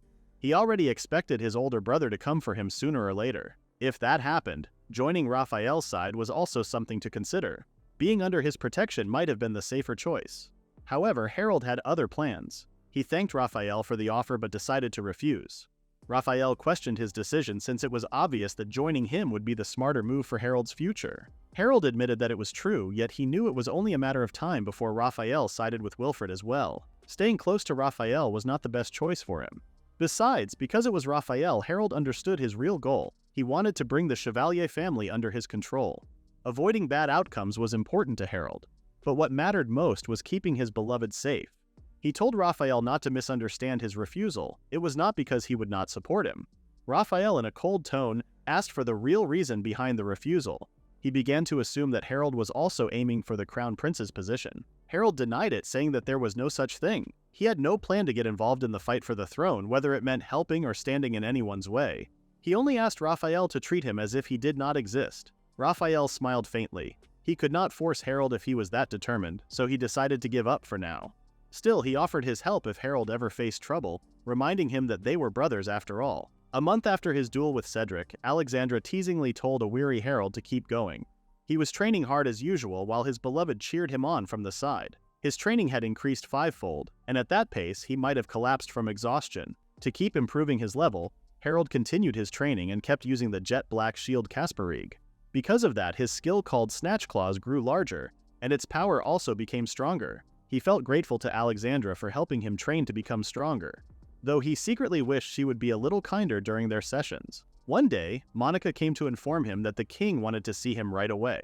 Harold was asked to go to the audience chamber as soon as possible. When he asked what the king wanted, Monica said it might be about Cardus. Hearing that made Harold uneasy, but he still excused himself and prepared to meet the king. When he arrived at the audience room, the king said he had gathered his sons for an important reason. The Holy Kingdom of Balshan had sent a delegation to their country. Harold expected to be scolded, but instead, he learned something unexpected. He was surprised to hear that visitors from the Holy Kingdom were coming. That kingdom ruled over all the churches in the world. In the game's main story, two main heroines from the Holy Kingdom appeared at the Royal Academy. They were Saint Christia Salerno and her attendant, the Holy Knight Carla del Minio. Christia was known as the saintly heroine, gentle and devoted, at least in the beginning. Carla, on the other hand, was the type who would rather die than be defiled. There were scenes in the game showing her in harsh situations, barely clothed and bound. But at that moment, Harold was not in the right state to think about those details. Cardus suddenly asked if they had been called to serve as hosts for Balshan's delegation. The king was pleased by how quick Cardus was to understand. He said that he would normally ask either Cardus or Raphael to handle the task, but this time the Holy Kingdom only wanted to build friendly ties. Because of that, he decided to leave the duty to Wilfred instead. Harold realized he had no say in the matter. Cardus tried to make the king reconsider. He pointed out that Wilfred was only 13 and had never even taken part in royal duties, much less served as a host. He said it would only weigh heavily on the boy. The king replied that this was exactly why Wilfred should do it. He said it was time for Wilfred to start fulfilling his duties as a royal. He also told Cardus to support Wilfred, knowing he would do so anyway. Cardus accepted the order. Harold then assumed the king had already predicted the Holy Kingdom's visit and had purposely placed Wilfred under Cardus's faction for this very reason. Then Raphael spoke up and asked the king to think again. If the goal was to give Wilfred experience, he said it might be better to let Harold join too. He suggested that both of them host the delegation together. Harold was shocked and quickly asked them to stop. He said he could not handle such an important role and did not want any part of it. The king thought for a moment and agreed that Raphael's words made sense. Harold wanted him to drop the idea completely and wished Raphael would stop smiling and giving him a thumbs up. Still, the king decided to go with Raphael's suggestion and assigned the task of hosting the delegation to both Harold and Wilfred. As usual, Harold went back to his beloved's side and told her and their maid what had happened. Alexandra was upset that Harold had been paired with Wilfred of all people. Since Cardus supported Wilfred, Monica guessed that things would soon turn troublesome. Alexandra felt that everyone would compare Harold to Wilfred in the end. Harold asked her not to say such things. It would not be funny if this situation hurt his engagement with her. Even so, he planned to prove himself and show everyone what happened when someone like him was pushed to a corner. For now, he decided to train hard to become a proper host for the Holy Kingdom's guests. But he knew he could not do it all by himself. Alexandra laughed softly and told him to leave it to her.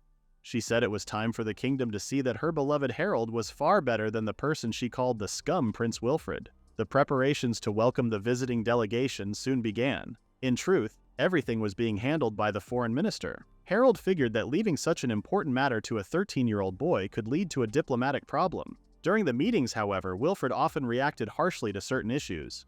He complained that, at this rate, their kingdom would only end up being mocked as a backward place. Since Wilfred was only grumbling without doing much, Harold decided to offer some help. One of the officials was shocked and told him not to think about getting involved, but Harold insisted. He asked for half of the tasks, explaining that this kind of work became easier when more people helped. The man had no choice but to agree and thanked him. He then assigned Harold several duties which Harold gladly accepted. At that moment, Raphael appeared unexpectedly and asked how things were going. Harold explained that most of the work was actually being done by the servants, ministers, and other officials, while he himself was doing very little. Raphael then pointed out that Harold looked more like a servant, unlike Wilfred, who was acting like a leader and giving out orders. Harold replied that if someone inexperienced like him started ordering people around, things would only become more confusing. He simply wanted to avoid causing trouble for others. As for the delegation's schedule during their stay, everything had already been arranged with Minister Olsen and the other officials. They were surprised by how quickly decisions were made. Luckily, Cedric also stepped in to assist Harold with the preparations, which made things much easier. Watching this, Raphael realized that the Chevalier family truly cared about Harold. He also noticed Alexandra hiding near the door, secretly watching Harold. When Harold spotted her, she blushed and quickly turned away. As Harold suspected, Raphael had come to ask for his cooperation. Raphael believed that Harold's abilities could be put to better use if he joined him. Harold reminded him that he had already refused such an offer before. Even so, Raphael said he still wanted Harold on his side. Harold declined again, and before the talk went further, a servant arrived to ask him to review a document. Alexandra looked upset when she saw how familiar the two brothers were with each other. Raphael seemed disappointed, but he still hoped Harold would eventually change his mind. The long-awaited day had finally arrived for the foreign delegation's visit. Everyone stood in line outside, ready to receive them with proper formality. A report soon came that the delegation from the Holy Kingdom of Balshan had safely entered the royal capital and would reach the palace shortly. At that moment, Wilfred called for Harold. He reminded him that the Pope, the highest authority of the church, was also part of the delegation. He asked Harold to set aside any grudges for now and work together for the success of their duties. Harold had no intention of shaking that man's hand, but before he could react, Cedric grabbed his hand and urged both of them to unite as brothers to support Wilfred in his efforts. Harold only glared at Cardus, who openly declared that this event would soon be known as Wilfred's sole achievement. Before long, the Holy Kingdom's delegation arrived at the palace. A group of knights surrounded a large carriage marking the arrival of their important guests. Wilfred stepped forward and greeted them warmly to the Dehoval's kingdom. He introduced himself as the fourth prince and the host assigned to attend to them during their stay. Harold also introduced himself, though his attention was fixed on the carriage, wondering why no one had stepped out yet. Noticing his gaze, Carla moved to block the carriage door and told them not to come closer. Wilfred was irritated by her behavior, but Harold was not surprised at all. He knew she was only doing her duty as a holy knight, acting with professionalism no matter who she faced, whether a criminal or royalty. She held firm to the noble ideals of chivalry and never looked down on others. Then a soft giggle came from inside the carriage. A girl stepped out, telling Carla not to be rude and ordering her to apologize to the princes at once. Harold froze when he saw her.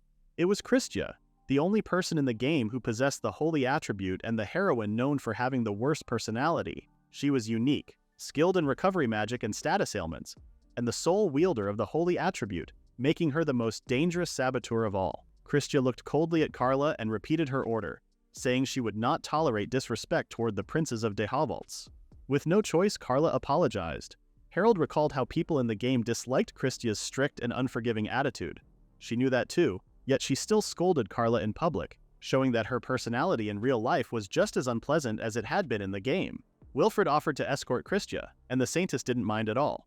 She thanked him politely. In the game story, Christia was known as a clever and cunning woman. Harold believed that when she scolded Carla earlier, it was only a test for him and Wilfred, the hosts of the delegation. After seeing her in person, Harold asked about the Pope, remembering that he was supposed to be part of the delegation. Christia apologized and explained that the Pope had suddenly fallen ill before they departed. Because of that, a cardinal had come in his place. A man then stepped out of the carriage and introduced himself as Lorenzo Salvatore. Harold was stunned when he saw him. In the game, there was a famous event in Christia's route called the Saint Kidnapping Incident, a scheme meant to take control of the Holy Kingdom. The one behind it all was none other than Lorenzo himself. Realizing this, Harold began to fear that something terrible was about to happen soon. Wilfred offered to lead everyone to the king for an audience. Christia thanked him again and held onto his arm. Walking behind them, Harold quietly told Carla that what happened earlier wasn't her fault. Carla looked surprised but thanked him, saying she was already used to it. Harold sighed deeply. He couldn't just stand by and let things continue this way. Suddenly, he felt a chill run down his back. When he turned, he saw his fiancée glaring at him while gripping the wall tightly. It was clear she was jealous. When Carla asked what was wrong, Harold quickly replied that it was nothing. Later on, the king greeted the guests and mentioned that their journey must have been tiring. Lorenzo thanked him for his concern but said he was more delighted to finally meet the king in person. He added that strengthening the bond between their two nations would help build a lasting friendship. The king welcomed them warmly and told them to feel at home during their stay, and Lorenzo once again thanked him for his kindness. Harold thought that his next task was to guide the guests to their rooms. After that, he planned to rest for a while before the party that night. Wilfred quickly offered to guide Christia to her room so she could finally rest. Christia thanked him but then suddenly clung to Harold's arm. Since she now had the chance, she wanted Harold to be the one to guide her instead. Harold was caught off guard, and Alexandra was even more shocked. He became uneasy when he saw his fiancée glaring at him. Pretending to be upset, Christia asked Harold to escort her out. He had no choice but to agree. Behind them followed a jealous prince and an even more jealous fiancé. As they walked toward her room, Christia stayed close to Harold and commented on how grand the de Haval's kingdom's palace was. Harold thanked her for the kind words. Then, out of curiosity, Christia asked how Harold usually spent his time there. Harold answered that he often spent his days with his fiancée, who had been joining him in his shield training for the past few months. Christia acted surprised by his answer. But Harold already sensed trouble. He knew she disliked such topics and felt something unpleasant was coming. Christia giggled and then suggested sparring with Carla for a bit. The female knight was caught off guard. Christia said it would be good practice for both of them. Harold immediately knew this was what he had feared.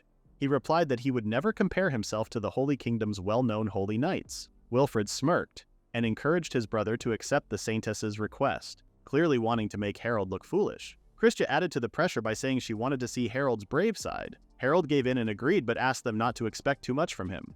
Christia smiled and said they could hold the sparring match the next day. When they finally reached Christia's room, she leaned close to Harold's face and teasingly said she looked forward to seeing him later. Alexandra looked angry as she watched the scene. That night, during the welcome party, she stayed close to Harold to show everyone that he belonged to her. They entered the hall together, and Harold noticed how tightly she was holding on to him. She reminded him that they were engaged and hoped he understood her message. Harold told her that his eyes were only on her and no one else. Soon the king arrived with the cardinal and the saintess. Harold was surprised and wondered why Wilfred had not shown up yet. Just then Christia entered, holding Wilfred's arm. Harold immediately understood what was going on and guessed that his brother easily got distracted by beautiful women. Alexandra found it amusing that, as she called him, that piece of trash was drawn to the saintess. She said it looked unpleasant and assumed that her Harold was not like his brother.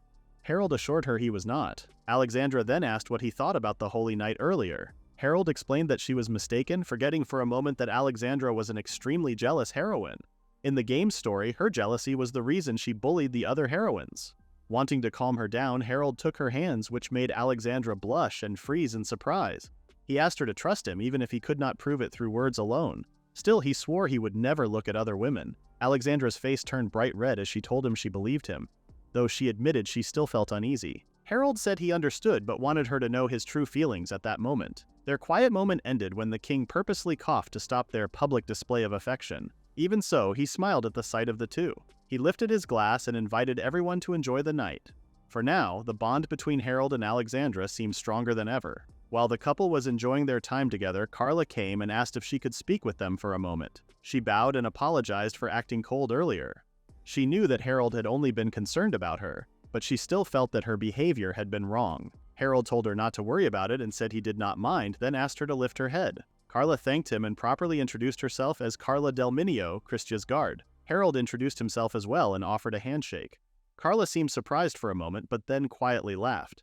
She thought Harold was different from the rumors and seemed like a sincere person. Harold felt a bit shy, but thanked her. Before they could finish, Alexandra stepped in with clear jealousy.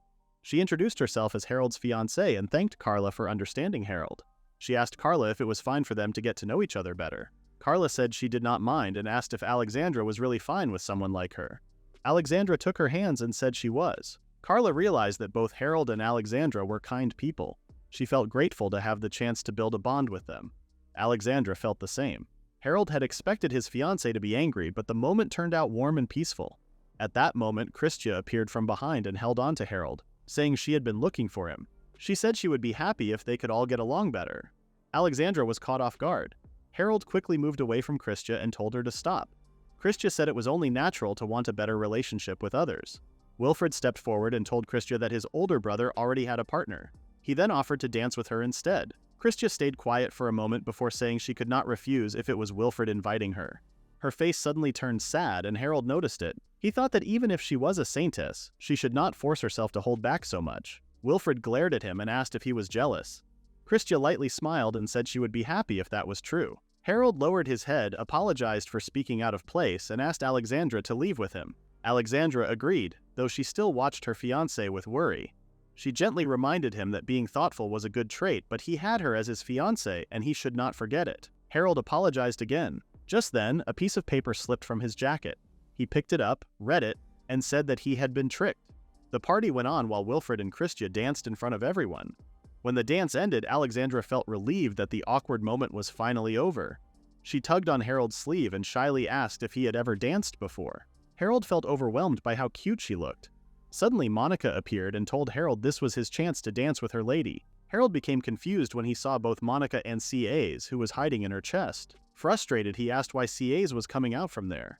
Monica leaned forward even more and teasingly asked if Harold disliked this kind of thing, since she thought he actually liked it. Harold looked away with his face turning red. Alexandra held her chest and felt upset as she called Monica interesting and questioned if she was targeting her with that comment. Monica ignored the argument and instead urged Harold to dance with Alexandra. Alexandra had already planned to invite him and felt annoyed that Monica stepped in first. Harold admitted he had never danced before and believed he would only embarrass her if they tried. Alexandra tightly held his hands and offered to guide him if he trusted her. Harold blushed when he saw how bright and confident his fiancée looked. He agreed and asked her to take care of him. She looked happy as she held his hands. Harold had never seen this scene in the game and felt thankful he could see her smile like that. They walked onto the dance floor together. Even though Harold felt nervous, he followed Alexandra's lead step by step. He wondered quietly if what he was doing still counted as dancing. Alexandra gently laughed and thought he did well. They kept dancing to the music until they bumped into another pair. The man was Lorenz, and he offered an apology. Harold said he did not mind. When the dance ended, Monica tried to hold back her laughter and said their dance was wonderful. Harold knew she had wanted to laugh the entire time. Alexandra said one of her wishes had been granted. Harold blushed again after hearing it. Lorenz walked toward them and apologized for what had happened earlier. Harold did not mind it at all, but Lorenz insisted it was a serious matter because he had been rude to a prince. He believed it was something that should not be ignored. Harold thought he was far too stubborn and wished he would stop bothering him when he had been enjoying himself. At that moment, Carla arrived and pulled Lorenz away. She said they should return soon because they could not stay away from the Saintess for long. She gave a quick gesture of support before leaving with him. Harold understood that Carla had noticed how uncomfortable he was and helped on purpose. He felt grateful for it. He then excused himself and Alexandra, thinking they already looked busy enough. For now, he felt he had done the least required of him as the host, and believed Wilfred, who was full of energy, could handle the rest. Alexandra agreed with his thought. As the couple left the event hall, several officials and servants came forward to meet Harold. They thanked him for his effort and said it was because of him that the first day had ended smoothly. They asked him to let them show their thanks. Alexandra and Monica looked proud of him. Harold felt confused and said he had not done much at all. Monica said that those who knew his actions would not be tricked by his humble words. Alexandra added that everyone clearly knew how much he had done to welcome the Holy Kingdom's group. Harold's face turned red and he tried to hide his smile. Alexandra then invited him to return home with her. A week passed and Harold looked nervous and depressed. His duel against Carla was coming soon. There was no way he could match Carla, who was known as a top physical fighter. CA's asked if Harold would be alright, and Harold could only hope things would turn out fine. Still, he never expected the match to become a real duel, and he knew it was all because of Wilfred. Alexandra arrived by carriage and greeted him. Harold greeted her back and helped her step down. She told him they should go to the training grounds right away because he needed to warm up before the match. When they reached the training grounds, they saw Carla swinging her sword. After she finished, Harold and Alexandra called out to her. Carla looked happy to see them and shook Harold's hand. She said she would be counting on him, and Harold replied the same. Even so, she clearly meant to win. In the game, Carla was described as the symbol of honor, a knight-like heroine who always did what was right. She suggested saving the rest of their words for the match and went back to training with the practice dummy. In the game, skills only existed as ideas. It never explained how characters worked hard to learn them or how they used magic. Harold wondered how much effort it took for Carla to become this strong. He believed she must have trained until she bled many times. Carla then called out to him and said being stared at like that was embarrassing. Harold snapped out of his thoughts, apologized, and said she looked so beautiful that he did not notice himself staring. Carla blushed and thanked him. CA's finally realized Harold was capable of saying such things. At that moment, Alexandra burst with jealousy and anger. Just as she expected, Harold had been looking at Carla like that. CA's quickly left. Harold was trapped and tried to explain it was a misunderstanding. Alexandra coldly asked what he meant by his words to Carla. Harold told her to calm down, but it was already too late. In the end, Harold was not able to prepare himself for the match. Wilfred, Christia, and many others came to watch. It was not only Cardinal Lorenz who attended, Harold's brothers, Cardis, and even Raphael were also there. Cardis said that in this match, both the de Havel's kingdom and the Holy Kingdom of Baltian had put their pride and honor on the line.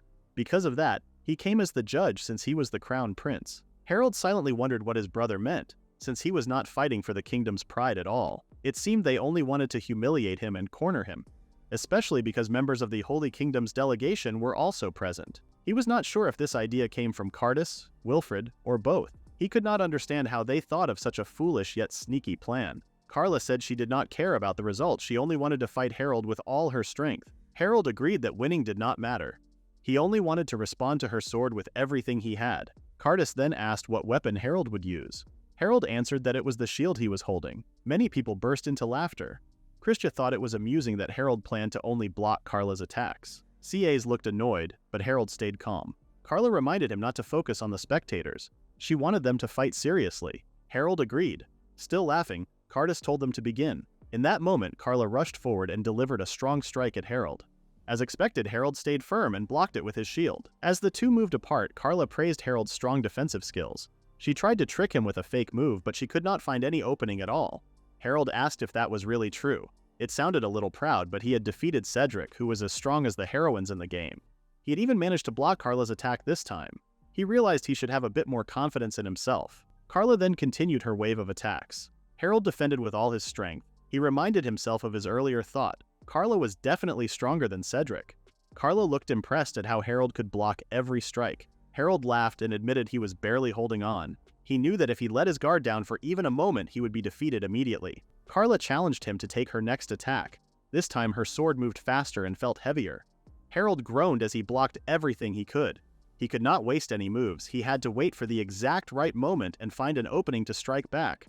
Carla looked excited and called him amazing.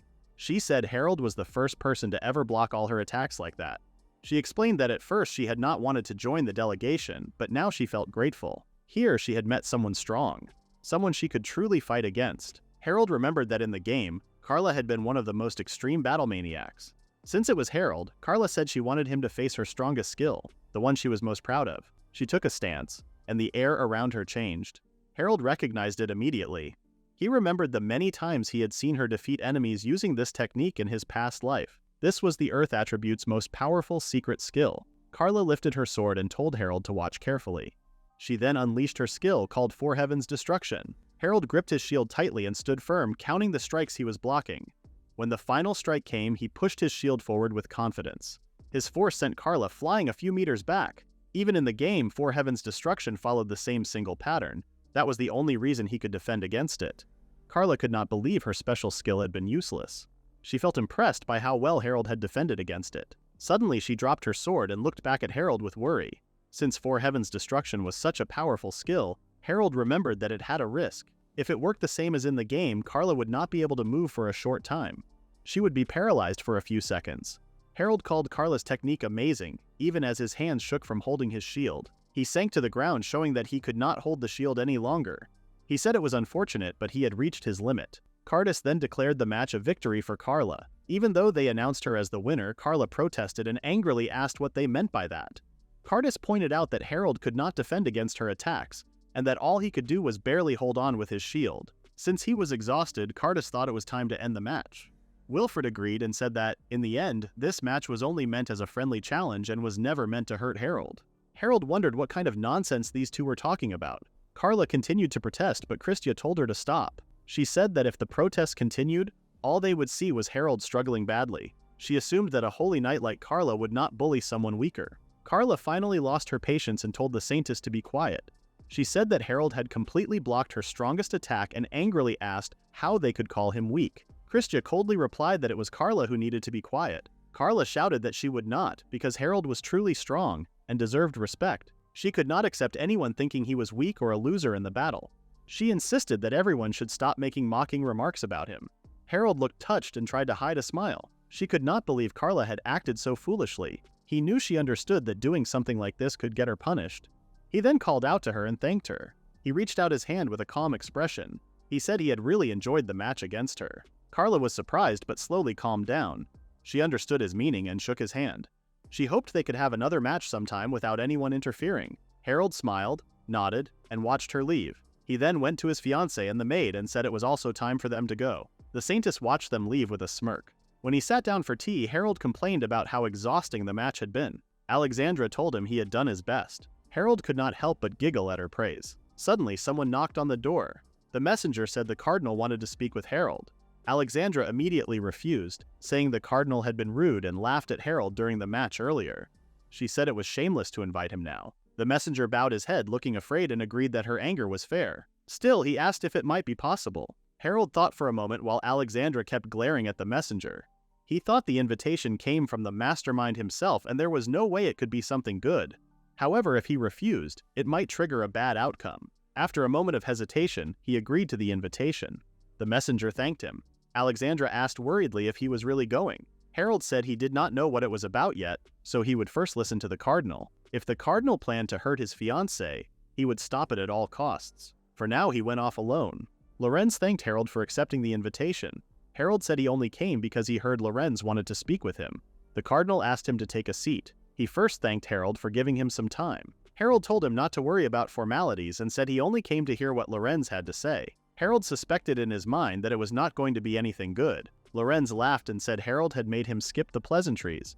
Then he moved on to the main topic. He explained that the Holy Kingdom was currently divided into two factions. One supported the Pope, the conservative group, while the other was made up of younger priests like himself, the reformists. He added that there was only one neutral party, Saintess Christia. He had tried to invite her to join his faction before, but he had not received a clear answer. So when Christia was sent on this delegation, he accompanied her, hoping to gain her support during their stay in the kingdom. Harold understood what was happening. The cardinal wanted him to help win over the Saintess. Lorenz said he would appreciate the help, but that was not exactly what he meant. Harold asked for clarification. Lorenz explained that when the time came, he wanted Harold to guide the Saintess onto the right path. Harold then realized this was the Saintess kidnapping incident from the original story. In the game, Christia had suddenly disappeared one day. The kingdom closed its borders, sealed the shorelines, and began searching for her, but they could not find her. Wilfred and the other heroines tried their best to look for her, but Harold used every method he could to block them. Despite his interference, they eventually found Christia trapped in a port city. They defeated Lorenz, the mastermind, rescued her, and cleared the event safely. Lorenz smirked and said that if Harold cooperated, the Holy Kingdom would support him. With their power, they could easily improve Harold's current position. Lorenz said the humiliation Harold had suffered during the recent match would be completely erased. He was also confident that Harold's mother would give him the same trust and favor she had once given the first prince. Harold realized Lorenz had done his research and even knew that the former Harold had been desperate for his mother's love. He smirked and decided to play along. Harold accepted Lorenz's request in order to avoid the bad ending. After all, he was the incompetent villainous prince, so he needed to act like it. After that meeting, several days passed. Harold said it was time for the Royal Academy observation. He had to host the delegation every day, and Alexandra's training had also become more difficult. His body grew more tired each day. He felt like his fiancée was punishing him for spending time with another girl. Monica scolded him and reminded him that it was time to get ready because Alexandra had already arrived. Harold almost forgot and rushed to prepare and change. While Harold and Monica were discussing something, a messenger approached him and delivered a message from the cardinal. Harold knew it was from Lorenz, so he asked what the message said. The message was short and clear. He was ordered to lead the Saintess to a location after her inspection of the Royal Academy. Harold was sure the cardinal planned to take her hostage and use her as a shield while starting a coup. This would place all power into his hands. Harold told the messenger to inform the cardinal that he would follow the order. The messenger bowed and left. Harold then told Monica to continue with their plan and leave the rest to her. Monica understood the order and prepared to move. Harold then patted CAs and said they should prepare as well. The academy tour continued as planned. A professor guided the group around the school and explained that they also accepted foreign students. He proudly shared that students could interact freely without worrying about social rank. Harold then asked Christia to listen for a moment. He asked if she would accompany him for a short while. Christia laughed softly and asked if he was truly inviting her out. She said she could not refuse after seeing the serious look on his face. She agreed and told him to lead the way. Harold allowed her to hold onto his arm as they walked. On the way, she asked where he planned to take her. Harold said it was a place where they could be alone. Christia teased him and said he was a bad boy. Soon they reached a quiet room away from others. Harold said it might be dusty, but no one would disturb them. He suggested they talk for as long as time allowed. Christia said she never thought he was such a passionate man and decided to change her view of him. However, when the door opened wide, Lorenz praised Harold for doing a good job. He said he would handle the rest. Christia stood frozen in shock. Harold apologized to her and explained that the cardinal had ordered him to bring her there. Lorenz said Harold truly did well and promised to support him as the future leader of the Holy Kingdom of Balshan. He said they would work together in the future. Harold believed that would only be possible if the cardinal first took control of the kingdom. Lorenz agreed and said that with the Saintess in his hands it would be easy. He told Harold to be patient and said he would enjoy the day with excitement. Harold formed a dark smile and apologized. He said that day would never come. At that moment, Lorenz noticed cracks forming on the wall. The wall broke apart and pieces struck him in the face. Carla burst through with her sword pointed at him. She called the cardinal a sinner and ordered him not to resist as she placed him under arrest. Lorenz was shocked when he saw her appear. Harold then apologized to him. He no longer called him a cardinal and treated him as just a man named Lorenz. Christia giggled behind Harold. Harold said they would use everything he had prepared to their advantage. As soon as Harold learned that Lorenz was behind the Saintess kidnapping incident, he decided to stop him. If the crime ever took place, Harold would clearly be blamed. If that happened, his engagement to Alexandra would end and his future would fall apart. To protect what was precious to him, Harold chose to place Lorenz behind bars. Lorenz realized he had been tricked. He could not believe that the so-called incompetent villain prince had managed to outplay him. Still, there was one thing he could not understand. He only told Harold about the classroom that morning. He never told him about the hidden passage. It should have been impossible for Harold to know its location. Lorenz looked at Harold and demanded to know how much he truly knew. He asked in anger, but Harold only returned a cold stare. Lorenz let out a slow breath. He could not believe he had lost his calm. He knew he still had more to learn. He failed this time, but if he was given another chance, he would strike again. He tried to escape by using magic that turned his body into mist. The spell failed and Lorenz was stunned. Alexandra appeared and questioned whether he truly thought he could escape. She said Harold had already sealed the area using the Saintess barrier stone. Harold explained they already knew Lorenz could turn his body into mist, which meant they also knew he would try to flee that way. Because of that, he left the counterplan to Monica and the others. Monica said she had done well preparing it. Harold then told the former cardinal there were only two ways out. One was to surrender quietly, the other was to be defeated on the spot. Lorenz cursed him and demanded to know when he contacted Christia. Harold said it was right after the party welcoming Balchan delegation. The Saintess gave him what he asked for at once, unlike Lorenz, who never planned to keep his promises. Christia added that there had never been a better deal. As Lorenz felt his wound closing, he wondered if he could still escape by defeating all of them. Lorenz's true identity was the mastermind behind the Saintess kidnapping incident and a vampire with the dark attribute. He used dark attribute skills such as mystification, which he had shown earlier to torment the protagonist through many parts of the story. However, the Saintess was the only user of holy attribute magic in this world. Vampires, who were known as denizens of the dark, saw her as their natural enemy. Harold pointed out that Lorenz's identity had now been revealed and that he could no longer remove the Saintess from the situation. He said there was no chance of winning and suggested a quiet surrender. Lorenz responded with loud laughter. Harold questioned what was so funny. Lorenz admitted that he did not expect the foolish villain prince to interfere with his plans so completely, and just as Harold said, he still believed he could escape from them. However, Harold noticed that Lorenz acted as if he still held the advantage in the situation. Lorenz said it angered him that he had to use his special item against such a useless villain prince. Still, he decided it was not the time to protect his pride. He pulled a black egg from his pocket and activated it. Magic circles covered his body as power spread around him. He raised his hand into the air while laughing wildly. He then turned toward the others and warned them that they had only one chance to save their lives. As punishment for their actions, he demanded that they hand over Christia in exchange for mercy. Harold wondered what the ex-cardinal had just done. CAs told him to look outside. In the sky, a four-winged beast with large horns appeared. Harold looked closely at the giant bird-like creature and realized it was the monster called Vedrafolnir. At the same time, he noticed other students running away in fear. Many of them panicked and believed a demonic beast had appeared. Harold wanted to solve the situation in a calm way in front of the Holy Kingdom, but he understood that this was not the right moment. He called for everyone's help. The girls moved at once and attacked Lorenz from all directions.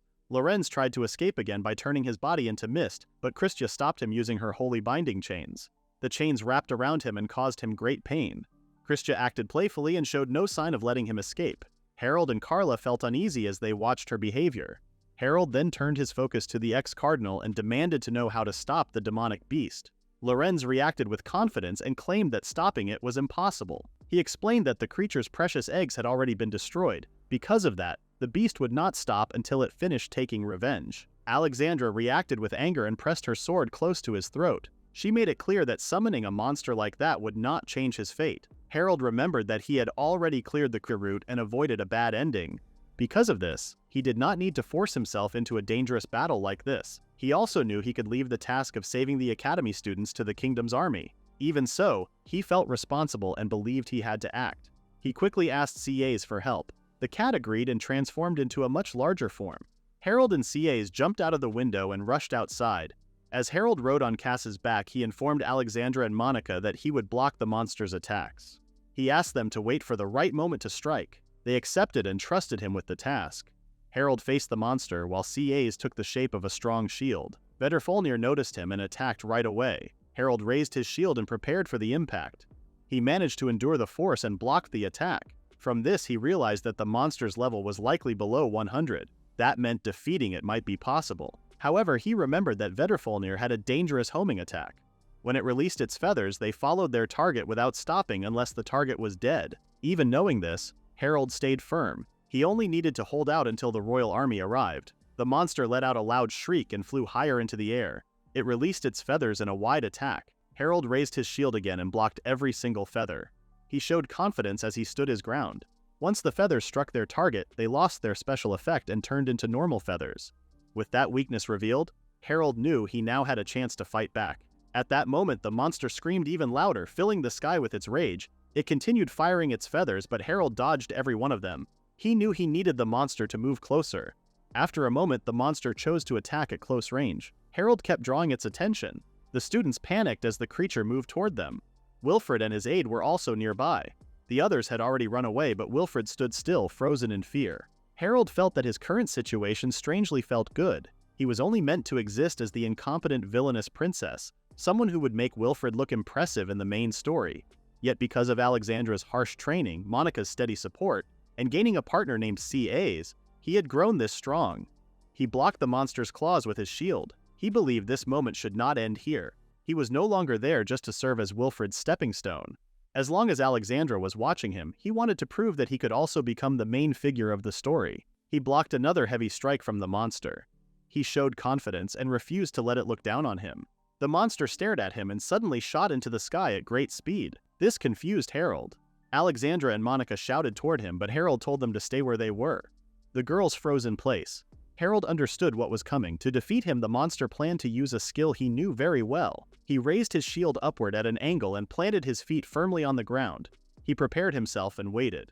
The monster rushed toward him like a speeding jet. Alexandra cried out in fear. Harold knew this was Vedrfolnir's strongest skill, called Soul Sword. He managed to block the attack somehow. Even so, the worst part was that it did not end there. Harold roared as he kept blocking the force. Soul Sword was one of the few attacks in the game that could not normally be defended. Its power was overwhelming, and anyone hit by it would be forced into a helpless state. Still, Soul Sword only targeted one enemy at a time. It could not strike multiple foes at once. This flaw was Vedrfolnir's greatest weakness. Because of this, Harold chose to become its target. Since he was alone, he could focus on blocking it. He had played the game more than anyone else and knew every detail. This weakness was known only to him because he used a shield, a weapon no one else chose when playing the game. Harold then shifted his shield downward. The monster crashed face first into the ground. Harold fell to the ground afterward. Alexandra and Monica watched him with clear admiration. He then called out to them. Alexandra reacted at once and rushed forward. She praised Harold for his impressive fighting skills and made it clear that he had done extremely well. Monica also stepped in to help. She suggested finishing the fight by taking down the annoying bird with a powerful final attack. The two girls moved together and aimed for the monster's exposed back. Harold noticed that the battle had become completely one-sided. Soon after, even Carla joined the fight and attacked using her refined sword techniques. At that moment, Harold finally released a deep sigh of relief as the pressure he had felt earlier faded away. Christia then approached him and used her healing magic to treat his wounds. She praised him and said he was amazing. She explained that she had already heard about him from Carla, but she had not expected him to be skilled to this level. Harold tried to act modest, but Christia stopped him. She said it was fine to accept the praise, as her own eyes had proven that her judgment had been correct. She then explained her true reasons for joining the trip. She said she had two main goals. The first was to keep an eye on her political rival, Lorenz. The second was to find the most suitable person in the de Haval's kingdom to work with. This person needed to bring long-term benefits to the Holy Kingdom. Under normal conditions, she would have chosen either Cardis or Raphael, since they were the two people currently competing for the throne. However, the Holy Kingdom was not looking for a new ruler. It needed someone who could act as a connection between the two kingdoms. Because of that, the remaining choices were Harold and Wilfred. Even though Wilfred's position had been improving quickly, she decided that working with him was not worth the risk. She admitted that she could not bring herself to trust him, though she could not clearly explain why. Harold wondered what Wilfred could have done to cause such a strong reaction from someone as calculating as Christia. He then realized that this was likely the reason she had chosen him instead.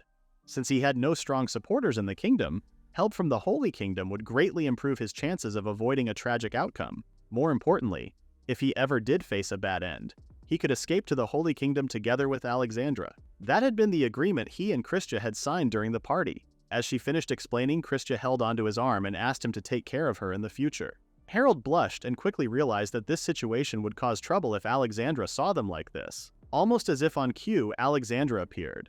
She complained that a sneaky cat was trying to take advantage of the situation while she had been busy dealing with the troublesome bird. She demanded that Christia let go of Harold at once. At that moment, the monster still stood up and placed its claw on Alexandra's head. Harold tried to save her, but he was already too late. The monster used its huge beak and crushed Alexandra's body. Blood splashed in front of Harold, filling his sight. He stood frozen in shock. He could not believe the monster had used a homing attack at such a close distance against Alexandra's small body. His eyes slowly lost all warmth and fixed on the monster. CAs felt shocked when his transformation suddenly ended. Harold then raised his hand and cast Eliminator, a spell meant only for extermination. A dark mark appeared on the back of his raised hand, spreading with an eerie presence. From the ground, a massive black hand with long nails rose and grabbed the monster tightly. With a simple motion of Harold's hand, the black hand closed its grip. The huge bird monster was crushed completely, bursting apart like a ripe fruit under overwhelming force. Soon after, Harold woke up when he heard CAs calling for him. CAs complained that Harold had made him worry. He explained that their mana connection had suddenly been cut off, and not long after, a giant hand had appeared and crushed the enemy. Harold apologized, but his main concern was Alexandra's safety. Harold quickly looked around and found Alexandra alive and unharmed. She stood on the battlefield with blood on her dress and sword, but she was safe. She had a love-struck expression on her face and crimson-red eyes, clearly surprised that Harold had been hiding such incredible power the whole time. The two ran toward each other and hugged, feeling relieved that they had both survived. A few days later, Harold trained with Carla at the Royal Palace's training grounds. During their spar, Carla used one of her strongest sword skills, Four Heaven's Destruction. Harold stayed firm and managed to take the powerful strike from her greatsword. From the sidelines, Alexandra watched with excitement while Monica reacted with admiration. After the match, Harold thanked Carla for sparring with him again. Carla happily shook his hand and thanked him as well. Since 3 days had already passed after the incident caused by Lorenz, Harold asked about Carla's duty as the Saintess's guard. Carla explained that it was not a problem because other Holy Knights were also part of the delegation. Because of that, she had been given free time, which she chose to spend on training. Hearing this, Harold felt relieved that everything was fine. Not long after, Christia suddenly appeared and held on to Harold's arm. She thanked him for spending time with Carla during her free time, leaving Harold surprised by her sudden appearance. Alexandra quickly pulled out her sword and pointed it at the Saintess. She believed the Saintess wanted to be buried in their kingdom's land.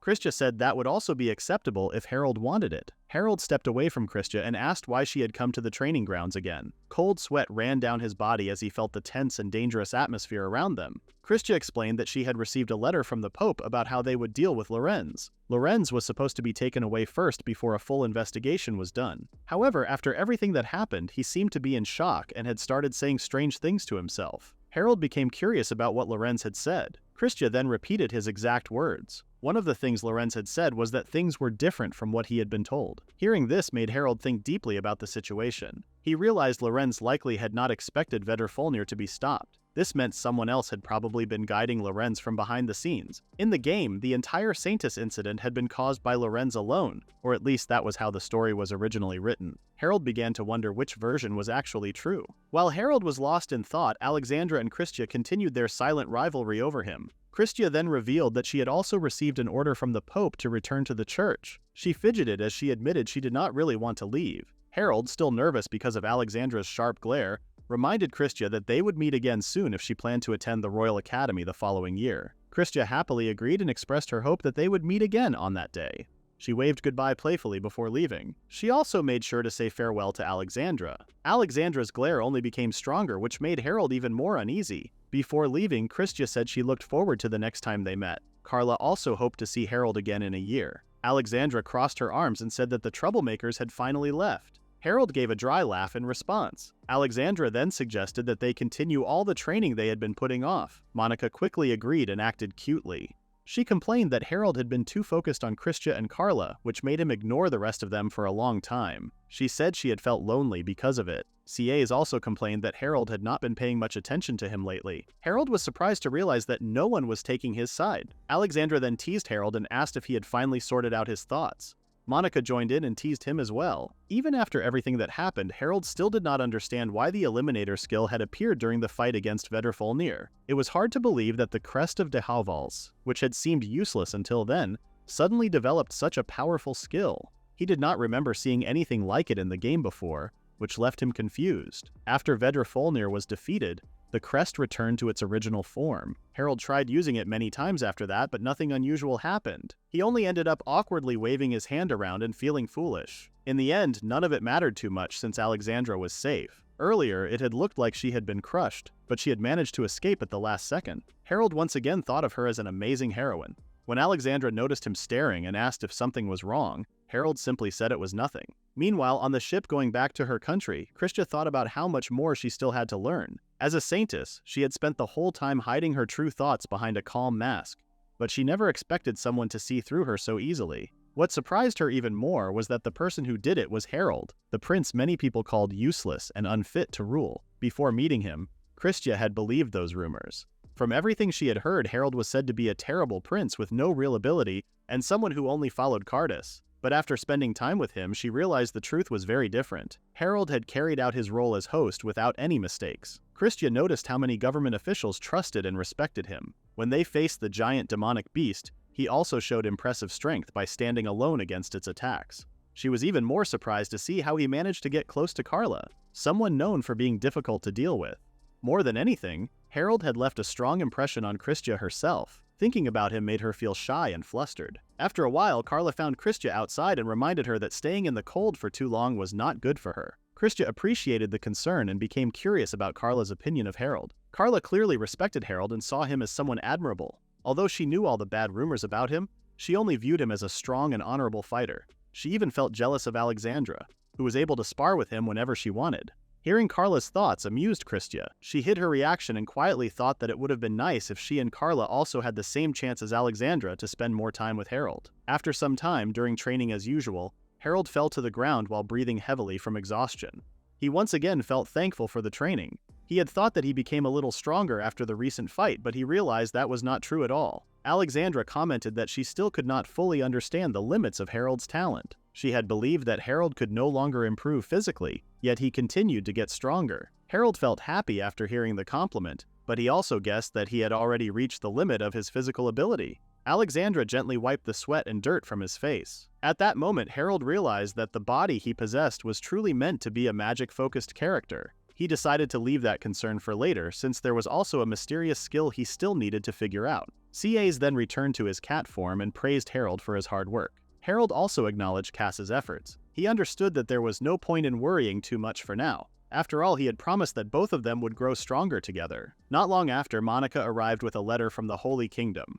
Harold immediately wondered if it was from Christia again, since she had been sending him letters every 2 days. Alexandra looked at him with clear disapproval. Harold remembered how the previous letters kept asking him to meet Christia alone, with only the two of them together. Some letters even talked about him living with her in the Holy Kingdom. Because of this, Alexandra had been tearing the letters apart every time they arrived. Feeling uneasy, Harold carefully opened the new letter while Alexandra stood nearby with her arms crossed, clearly irritated by whatever message Christia had sent this time. Harold unfolded the letter with sweaty hands while Alexandra and Monica watched behind him. As he read, he was shocked to learn that Lorenz would soon be executed. Lorenz had suffered constant torture from the Holy Kingdom the entire time, but he never revealed any information. Harold understood that someone else was behind the whole incident, but with the current situation, finding the real person responsible seemed impossible. As he kept reading, something else in the letter caught his attention. The king wanted Wilfred to look after Christia while she studied abroad. Hearing this made Alexandra uneasy. Harold had already expected this.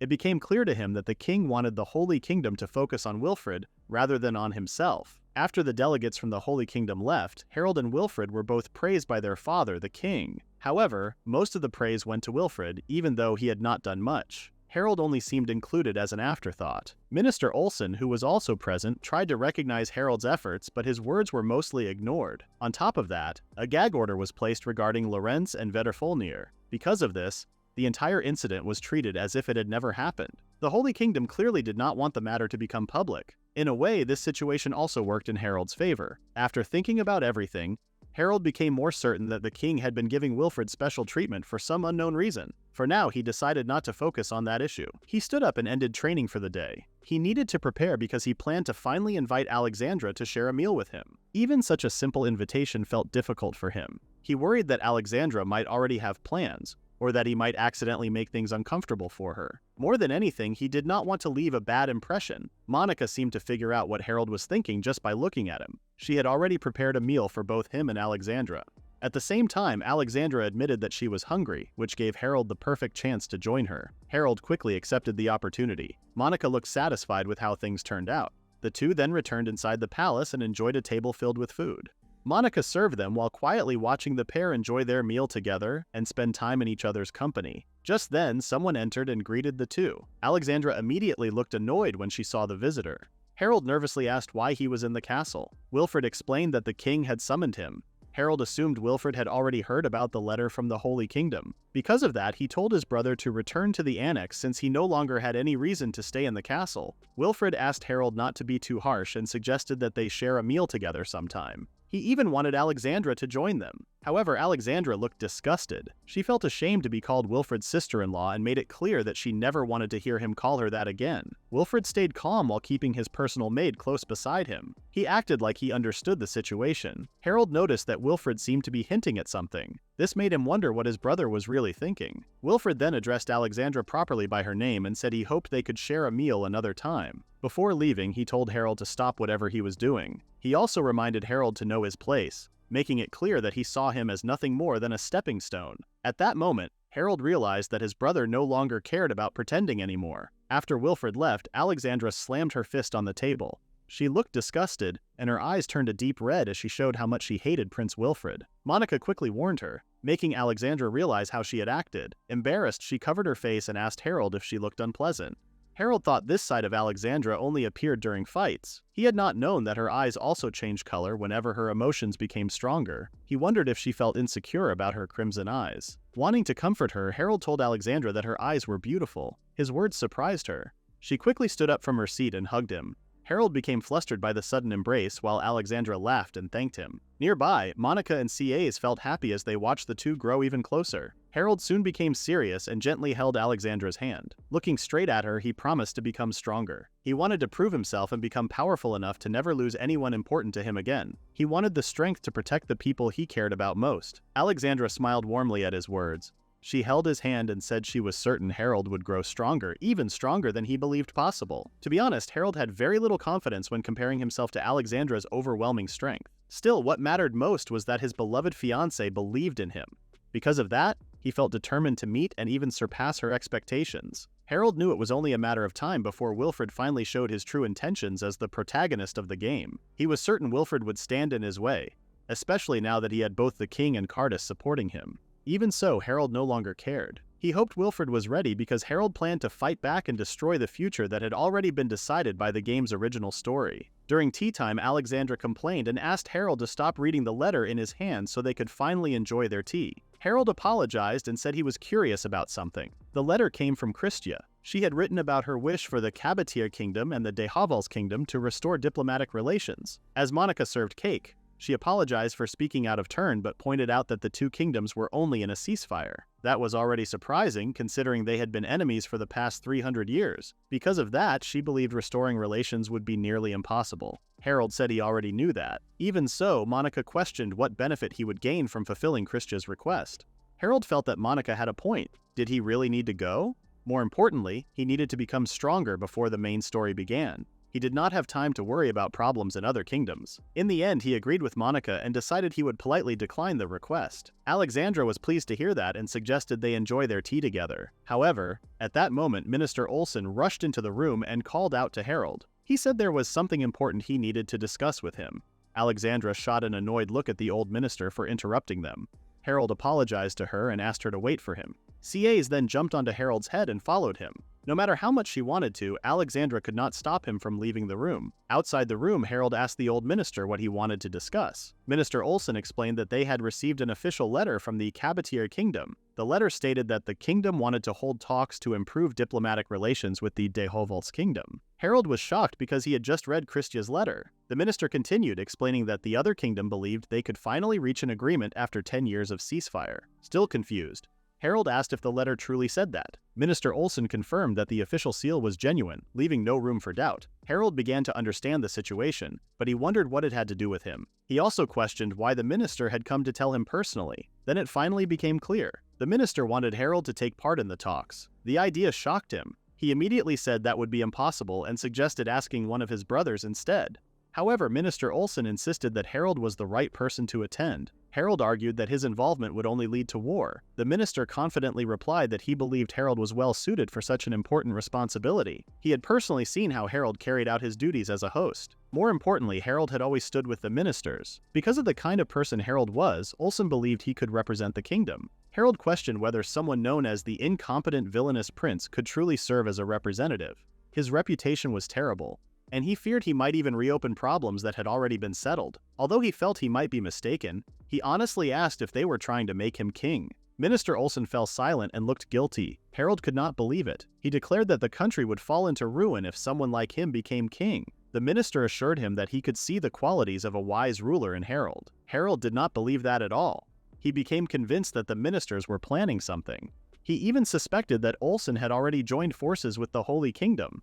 Knowing Christia, that seemed possible. Since they were already allies, she might have wanted him to gain more influence. Perhaps she wanted him to build a strong record by successfully leading the peace talks. Harold had not expected her to go that far. The minister chuckled when he saw the prince looking defeated. He assured Harold that he had been serious about wanting him to become the next king. Harold complained that the minister acted too unpredictably. Olsen replied that all the ministers in the kingdom were just as unpredictable as he was. Harold was surprised to hear that. Olsen then revealed that both the king and the chancellor had already given their approval. Harold could hardly believe that they had convinced the kingdom's two most important leaders when there were still other princes available. Olsen excitedly said that all they needed now was for Harold to agree. Harold worried that the kingdom's future might be in danger with a foreign affairs minister like Olsen. Still, since Olsen had already gone this far, Harold felt he had little choice left. He agreed to do it this one time. Olsen was delighted. He grabbed Harold's hands and thanked him enthusiastically. Harold returned to Alexandra's side. She asked what he and Olsen had talked about, so Harold explained everything. After hearing the story, Alexandra said that if Harold succeeded in the negotiations, everyone's opinion of him would improve greatly. She believed it would put him far above Wilfred. Monica, however, was not convinced. She pointed out two concerns. First, the kingdom had been in conflict with the other side for a long time. Second, Harold would be traveling as a member of the royal family. Because of that, she felt they needed to be careful about his safety. Alexandra immediately struck the table and reminded Monica that both of them would be there to protect Harold. Monica said she would gladly protect him with her life. However, based on the way Harold had been speaking, she felt he had no intention of bringing Alexandra with him. Alexandra then turned a sharp gaze toward her fiancé. Harold quickly understood that she wanted him to invite her. He admitted that he wanted to bring her along, but he worried that she could become a target as well. Those words seemed to make Alexandra happy. Monica then quietly told Harold that the kingdom was no threat to her young mistress. She also suggested that this would be a good chance for him to grow closer to Alexandra. Encouraged by her words, Harold awkwardly invited Alexandra to come with him as his fiancée. Alexandra's face immediately brightened. She accepted and said that she wanted to accompany him as his official fiancée. Monica then teased her mistress, asking if it felt better to be invited than to force her way into the trip. Embarrassed, Alexandra told her maid to stop teasing her. At that moment, Harold realized that Monica had deliberately provoked Alexandra to create this situation. He silently thanked the maid for her help. Monica responded with a smug smile. She acted as if her success was only natural because she was such a talented and beautiful maid. Alexandra then asked when they would leave. Harold said the minister had mentioned it would be in about 3 months. Alexandra nodded and said she understood. She promised to get him ready by then. Harold continued his training. This time, he stood firmly without his legs shaking as he held his jet-black shield. Alexandra was impressed. Even Monica had not expected him to block 70% of Alexandra's attacks. Still, Alexandra pointed out that if it had been a real battle, Harold would have suffered a fatal injury after the very first attack. She told him to keep working hard until he could block every attack completely. Harold nodded while catching his breath. He realized that his body's potential seemed to be the same as it had been in the game. However, he also noticed that he could improve almost everything else through training. Feeling grateful, he thanked Alexandra for helping him. Monica then brought over a towel and praised Alexandra for her hard work. She noticed that Alexandra was sweating more than usual and suggested taking a refreshing bath. Alexandra agreed. She said she should clean up right away since she would be accompanying Harold later. Overhearing this, Harold's thoughts began to wander. He imagined what it would be like to bathe with Alexandra. At that moment, Alexandra told Monica not to inform Hal yet. Monica admitted that she had kept it a secret on purpose because she wanted him to be surprised. Alexandra then sweetly called out to Harold. Harold still felt flustered while thinking about taking a bath with his fiancée. Alexandra, however, said she planned to let Harold pick a dress for her later that she would wear on their trip. Harold was shocked because he did not expect her to talk about that instead. He looked disappointed, so Monica leaned closer and teased him by saying it was still a date. Harold started overthinking. Even though he was Alexandra's fiancé, he worried about acting like her boyfriend in public. He was afraid he might embarrass her. Harold then said that as her fiancé, he should go with her. Monica asked what he meant. Harold admitted that he wanted to wear matching clothes with Alexandra. When Alexandra heard this, she blushed deeply. She quickly changed her attitude and agreed that they should let the cabaret fully know about their relationship. Monica praised Harold for stepping out of his comfort zone. She also said that her young mistress looked very happy. Still blushing, Harold told her to shut up. While Alexandra was picking out clothes for their outing, Harold thought about showing CAs around the capital. However, CAs stayed behind after Monica gave her food as a bribe so that Harold and Alexandra could have their date alone. Harold felt like Monica had tricked him. Alexandra then came out of the dressing room wearing a cute and fresh-looking dress. She asked how she looked. Harold blushed when he saw her. He shyly said that the soft colors suited her well. He was happy to see different sides of Alexandra, but he could not decide which one looked best. To him, all of them looked cute. He also realized he did not have a good sense of fashion. The Baroness, Lucy Morgan, owned the tailor shop they visited. She suggested that they should focus on Harold's clothes next. In the game, the Baroness's dresses and accessories were used to raise the heroine's affection levels. One special item, the pure white haute couture, could raise affection in one use. It was a cash shop item with very low drop rates, and Harold had spent most of his part-time earnings on it in his past life. Alexandra smiled when she saw Harold in his outfit. She had already expected something like that from the Baroness. Harold stood there and posed shyly while wearing a simple but nice-looking suit. Alexandra thought he looked wonderful. The Baroness was glad to hear her reaction. Harold then asked the Baroness about the pure white haute couture. His question surprised both Alexandra and the Baroness. The Baroness said it was normal for her to know about it and explained that it was usually used for wedding ceremonies. Alexandra was speechless and covered her mouth in shock. She could not hide the blush on her cheeks. Harold then realized that the pure white haute couture was a wedding dress. Alexandra quickly held his hand. Seeing her excited expression, Harold realized she might think he was asking about a wedding dress for her. He quickly explained that he only asked because she was his fiancée. Alexandra looked hopeful after hearing that. Harold then asked if his fiancée could try it on next. The Baroness understood and said she would prepare it right away.